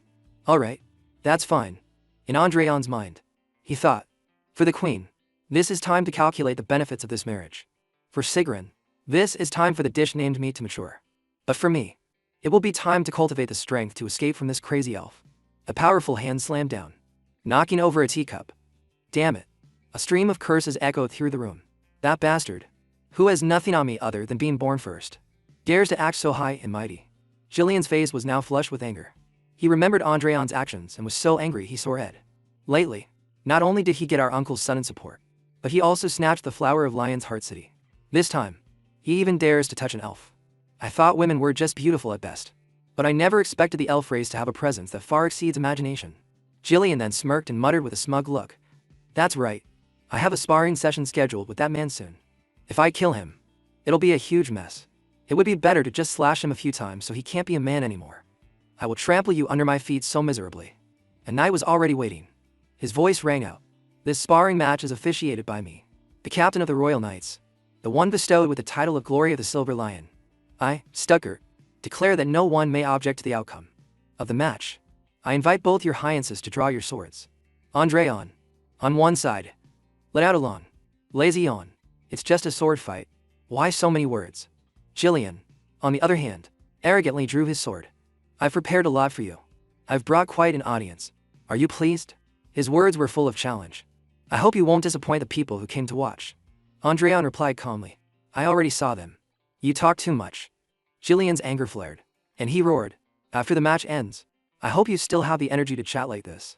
Andreon, seeing him charge forward to attack, replied coldly. I was originally planning to play with you a bit. He moved quickly and ended the match with a single blow. But I'm a bit busy right now. Jillian collapsed to the ground without even a chance to react. Everyone in the audience was completely stunned. Even the match supervisor's eyes went wide with astonishment. Is that really the first prince I once knew? And Rian's expression didn't change in the slightest from start to finish. He sheathed his sword. Just then, the supervisor slowly spoke up. As a public official and the supervisor of this match, I declare that His Highness, the third prince, is unable to continue. The winner is His Highness, the first prince. And Rian glanced back with a look of disdain. His face tensed as he muttered. Why are so many of these so-called nobles flocking to watch kids fight? The nobles began to whisper amongst themselves. Did Prince Jillian really lose? He's a promising to circle pinnacle of the kingdom.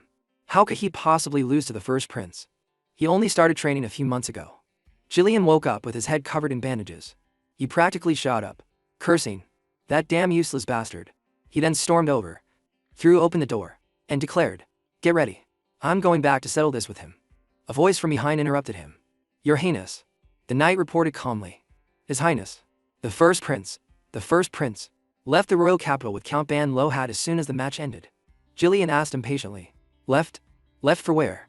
The knight answered hesitantly. Well, It said he's heading north, to the domain of the Ban Lohaf family. Bu, riding beside Andrian, remarked, "You've become quite a skilled rider." And Rian smiled and replied, "Things like this are easy to pick up once you get the hang of it, right?" His nephew's smug attitude made Bu grimace. "I spoke too soon. You should learn a little humility.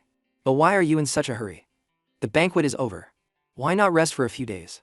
And Rian calmly explained, "Because there's no place for me in the royal capital.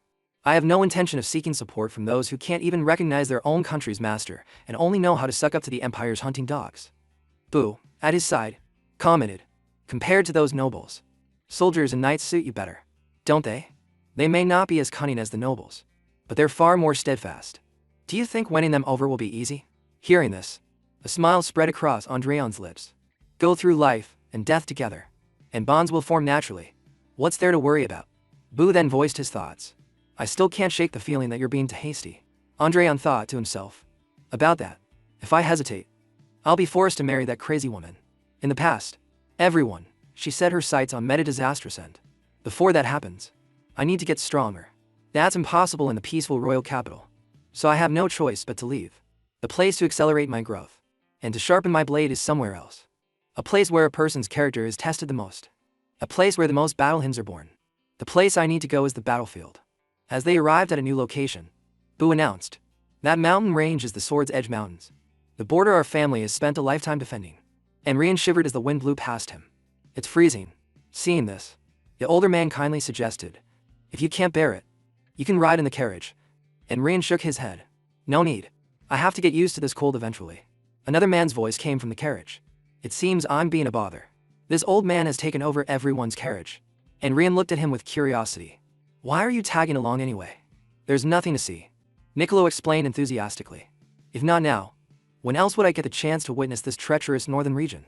Besides, the book I'm about to write will surely be useful to your highness." And Rian was annoyed by this attitude. What an annoying old man.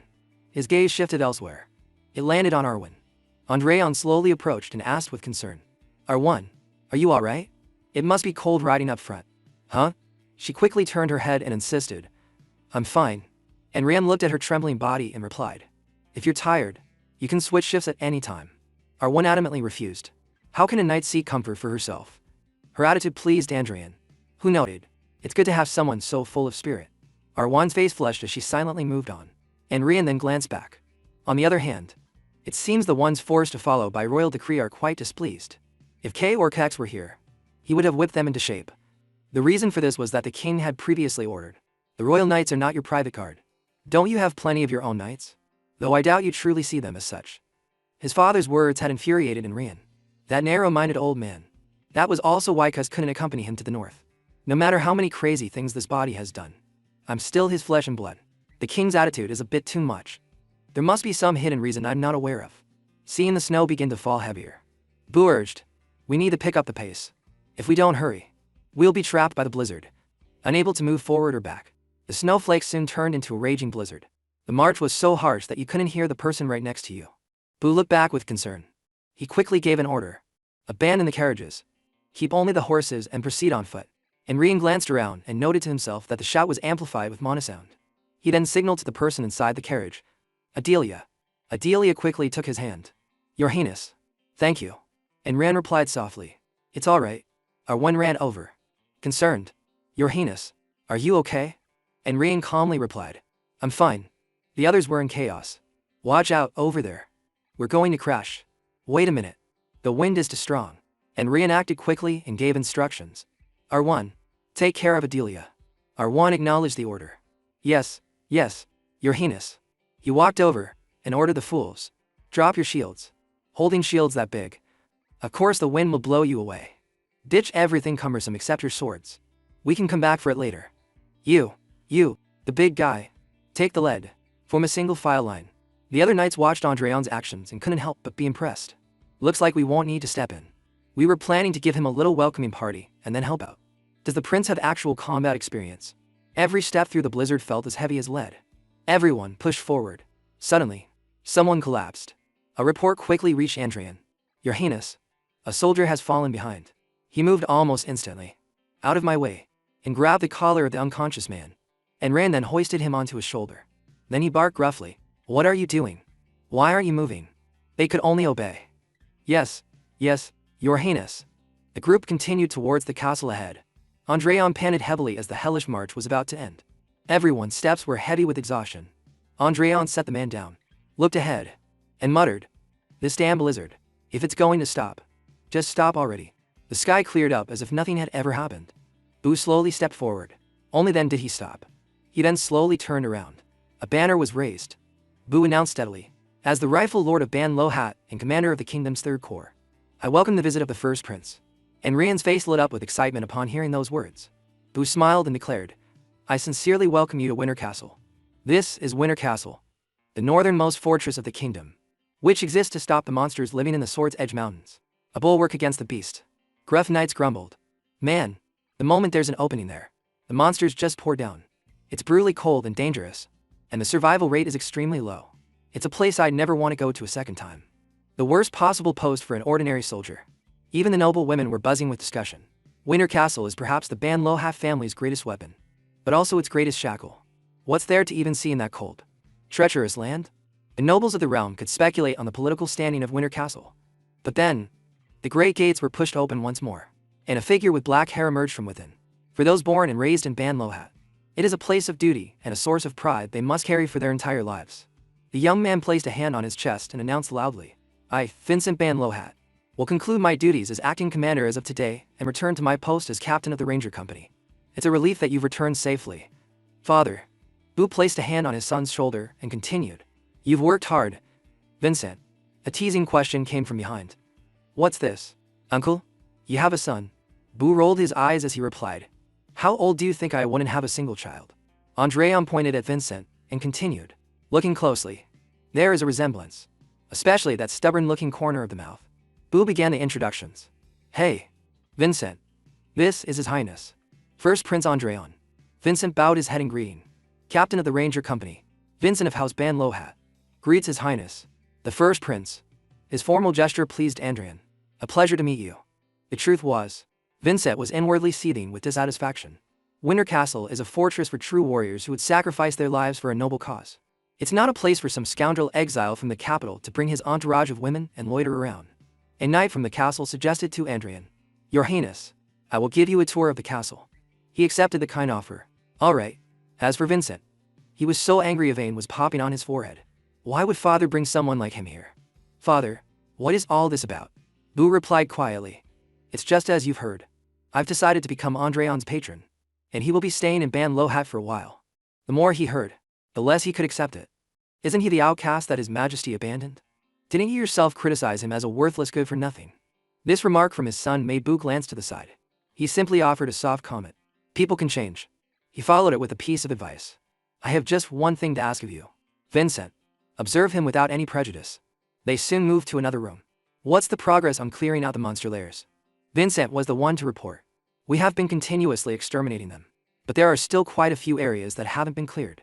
Now that you have returned, Father, I plan to take official action." Bu moved on to another matter. "And what about the remaining forces?" His son quickly replied, "The Ranger Company will." A finger landed on a piece on the map as another voice spoke. "The problem is the orcs. A small group of less than 20 orcs has occupied the mountain pass area." Hearing this, Bu quickly replied, "A group that size would be difficult to handle with just the Rangers' arrows." Vincent confirmed, "Yes. That's why I'm currently selecting knights stationed in the city." Unexpectedly, and Rain cut into the conversation with the declaration, "This matter, let me handle it." His single statement was enough to fill the room with murmurs of protest. "Your Highness, the orcs in the Sword's Edge Mountains are very different from ordinary orcs. If something were to happen, even the Ranger Company's campaign would be affected." At that moment, Andreon looked back and asked for Bu's opinion. "Uncle?" He understood and turned to Vincent. "Vincent, what is the confirmed size and strength of the orcs?" He reported in great detail. "According to current confirmations, there are 20 at most. The presence of ORC warriors or ORC mages has not been confirmed, but we cannot rule out the possibility." Then, Bu turned to Andreon and asked, "Are you confident?" His father's words shocked Vincent so much that he slammed the table and stood up. "Father, that mountain pass is one of the main routes the Rangers frequently use. If it were to become a battleground, future operations would become immensely more difficult. Furthermore, if anything were to happen to the security of His Highness, the standing of Ban Lo Hat would also be." And Rian, listening on the side, just chuckled to himself. "You raised a smart kid, didn't you? However, Boo's decision was clear. That's enough worrying. Ian, what do you need? Andreon began to lay out his plan. First, prepare about 3 guides. Also, re-equip my troops a bit. If you have any crossbows, lend me some of those too. Boo nodded in confirmation. Those requests aren't difficult at all. I'll have them prepared. And so, only Vincent remained, completely unable to believe what was happening before his eyes. The soldiers quickly received the announcement. Time to move out. One of them asked, confused. Huh? What are you talking about? Enron calmly explained. We've received a mission to subjugate the orcs. The enemy count is 20. There may or may not be ORC warriors or mages. The knight scratched his head and replied, looking perplexed. Your Highness, the 3rd Corps is already here. So why are we? Our duty is to escort your Highness. This response only gave him more ammunition. That's perfect, isn't it? You have to follow me to protect me anyway. The 3rd Corps will be in touch today. For now, go get your equipment, then report back to me. At this point, they could only obey. Yes, your Highness. And Rian narrowed his eyes and thought, in any case, they're the soldiers I've been given, so I'll have to train them to be useful. They seemed unreliable during the blizzard, but they are, after all, elites carefully selected by the royal family. Their abilities are quite good. Information about one man was displayed. Characteristics of Hansteck's swordsmanship, tactics, fortress defense, infantry formation. Although there's one guy mixed in who looks a bit suspicious. A new day quickly dawned. The time for the punitive expedition had come. And Rian looked at Vincent in front of him and exclaimed in disbelief. He's the guide. His attitude irked the other man. Your Highness may not be aware, but if this campaign fails, it will cause a much bigger obstacle than you think. And Rian simply brushed it off. It won't fail. This remark infuriated him. You're being too naive. The animosity between the two was palpable. An information panel appeared before Andreon. He read the text and assessed inwardly. Can't view his status window. He must be at least a 3-circle knight. Among the group in the back, only one is a real ranger. The rest are all knights disguised as regular rangers. They probably plan to bypass me and handle things themselves if something goes wrong. Well, I can let this much slide. And Rand turned and signaled. All right then. Adelia, I'm not taking you with me. So don't you worry. His words made her a little sad. My apologies, Your Highness. But the truth was, and Rian was worried for himself. Because if her characteristic develops incorrectly, I'll be the one in trouble. They began their march. Vincent constantly reminded them. We need to pace ourselves and conserve as much stamina as possible. If your stamina drops, your limbs will go numb, making it very difficult to fight. Especially in a place like the Sword's Edge Mountains where snow and ice accumulate. You must pay even more attention to your footing. Andreon's face grew dark. This guy is even chattier than his father. The figure of a rabbit appeared from the bushes. Seeing those around him grow tense, and Rian thought, a rabbit? Looking through his spyglass, they quickly located the monsters. Several ferocious orcs were having a meal. Vincent's expression grew serious. He turned back and signaled. There's a group of orcs ahead. What's your plan? Andreon answered by raising one hand. The knights quickly took their positions and loaded their crossbows. The ORC turned its head at the sound, and Rian advanced towards the monsters. A wicked smile spread across his face. Hello. It's been a while. The command was given swiftly. Fire. Bolts flew straight into the group of orcs, and Rian got into a combat stance. His footsteps thundering, his eyes sharp, and as he slowly drew his weapon, Andreon charged at the ORC in front of him. A roar filled with murderous intent erupted, and Rian wore a thrilled smile as he prepared to dive into battle. He unleashed a powerful first slash, and the scent of blood filled the air, and Rian continued to press forward. His face was a mask of pure excitement. This is what I've always missed and craved. Excellent. This is the true atmosphere of a battlefield. Just then, R1 rushed over with a warning. Your Highness, it's dangerous. However, Andreon loudly stopped her. Don't come over here. His words took Arwen by surprise, making her hesitate for a moment. And Rian was completely focused on the battle. A smile played on his face, because if she got caught up in this, it was a time more than 400 years ago, and even longer than that. An era when orcs were not monsters, but one of the rightful masters of this continent. This isn't a story of myths or heroes, just of a man who didn't even leave his name behind in history. The song of a pitiful man who hukit at orcs. It was the sorrowful requiem of a father who fought until his strength gave out, piling the green corpses high like a mountain. The ephemeral song of an extraordinary avenger. Beneath it, a pool of fresh red blood formed. I sing the Avenger's song. A money pouch was suddenly thrown down roughly. Joseph quickly said, I heard Winter Castle is a place where people drop dead at the slightest thing. The old man, on the other hand, calmly reassured him. Don't worry too much. There won't be any fighting. The count began to sneer. What can that trash prince possibly accomplish there? It's obvious he's just planning to help in the castle to steal credit from his maternal uncle. Then, his tone became smug. What's important isn't that piece of trash. The Ban Lo hat. You are to monitor the movements of Winter Castle. Report anything suspicious to me. On his end, Joseph quietly tightened his grip on the money pouch. The other party questioned him again. Can you do it? Yes. And soon after, he replied, I will do my best. My Lord Count. Returning to the present, Joseph was terrified. This is clearly what I heard. It was all a lie. Before him now was a frenzied ORC. This is completely different from what I was told. R1 shouted. First rank. Hold formation and advance. Just as she finished speaking, the ORC began its attack on them. In the midst of the crisis, Joseph froze in fear. I'm done for. What do I do? The command rang out again, forcing him to raise his spear. Second rank. Attack. A moment after the thrust, Joseph slowly peeked his eyes open. And so, the ORC he struck seemed completely unaffected. Terrified, Joseph hastily dropped his weapon. I'm dead. At that moment, the person behind him suddenly shot past. Taking advantage of the monster's distraction, R1 acted swiftly. As she dashed past the ORC, she sliced off one of its arms. It collapsed right under her blade. Even the severed arm frightened him into stepping back. As for Arwen, she sternly reminded him. This is a battlefield. Don't drop your weapons so carelessly. Joseph quickly nodded. Yes. Following that, a group of soldiers began to surround Arwen. She also pointed her sword at the orcs and ordered the troops to prepare for battle. After giving the command, Arwen felt a bit apprehensive. Their numbers are quite large. It seems it will be difficult to deal with all of them with our current numbers. Suddenly, her eyes widened in shock at the thick scent of blood. The ORC in front of her was suddenly impaled. Their screams echoed, making Joseph's face turn pale. Even the other soldiers were shock stiff. As for Arwen, she was completely stunned to see a spray of red blood. Meanwhile, Enrian was calmly pulling his sword from his target. The ORC's body fell heavily, adding to the tense atmosphere. At that moment, the thirsty flame within Enrian grew stronger. Sensing something was off, Arwen tentatively asked, Your Highness. However, he didn't answer, only slowly raised his head. Next, Enrian charged forward despite the shouts to stop him. Your Highness. Protect him. In response, his steps only quickened. In his mind, Enrian recalled old battles. It's still not enough. Back then, his master used him to strike down an ORC. No matter how many I kill. He didn't stop there. Felling another one. And killing more is still not enough. Yet the man's expression remained impassive, endlessly seeking the blood of his enemies. Enrian recalled the man's aura. How he had wandered the barren lands ruled by the orcs. A ferocious ORC swung its axe down, but he leapt high into the air. Seizing the opportunity, the man incinerated it directly. After felling it, he calmly walked on. Now, the snow was stained beneath his feet, the mana in his heart long since depleted. His body, stumbling and burning with a red glow, still did not stop. Little by little, he looked up, drinking the blood and chewing the flesh of the orcs.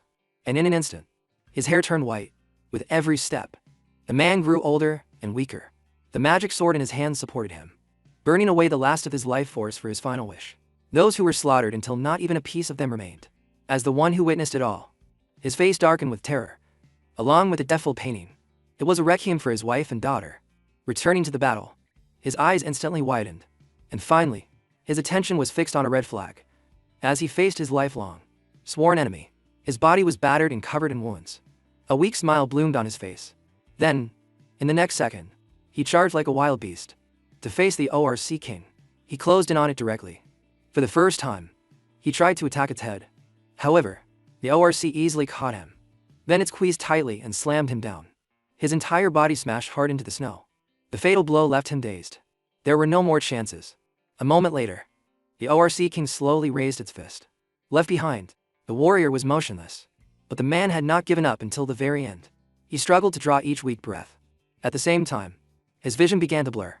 Never told to anyone. In the end, he couldn't utter the words. It was a story no one knew. And in his hand, Rowan lay quietly. Perhaps I am the only one who remembers all of this. The sudden interruption of the memory startled Enrian. Around him now were only the large corpses of orcs.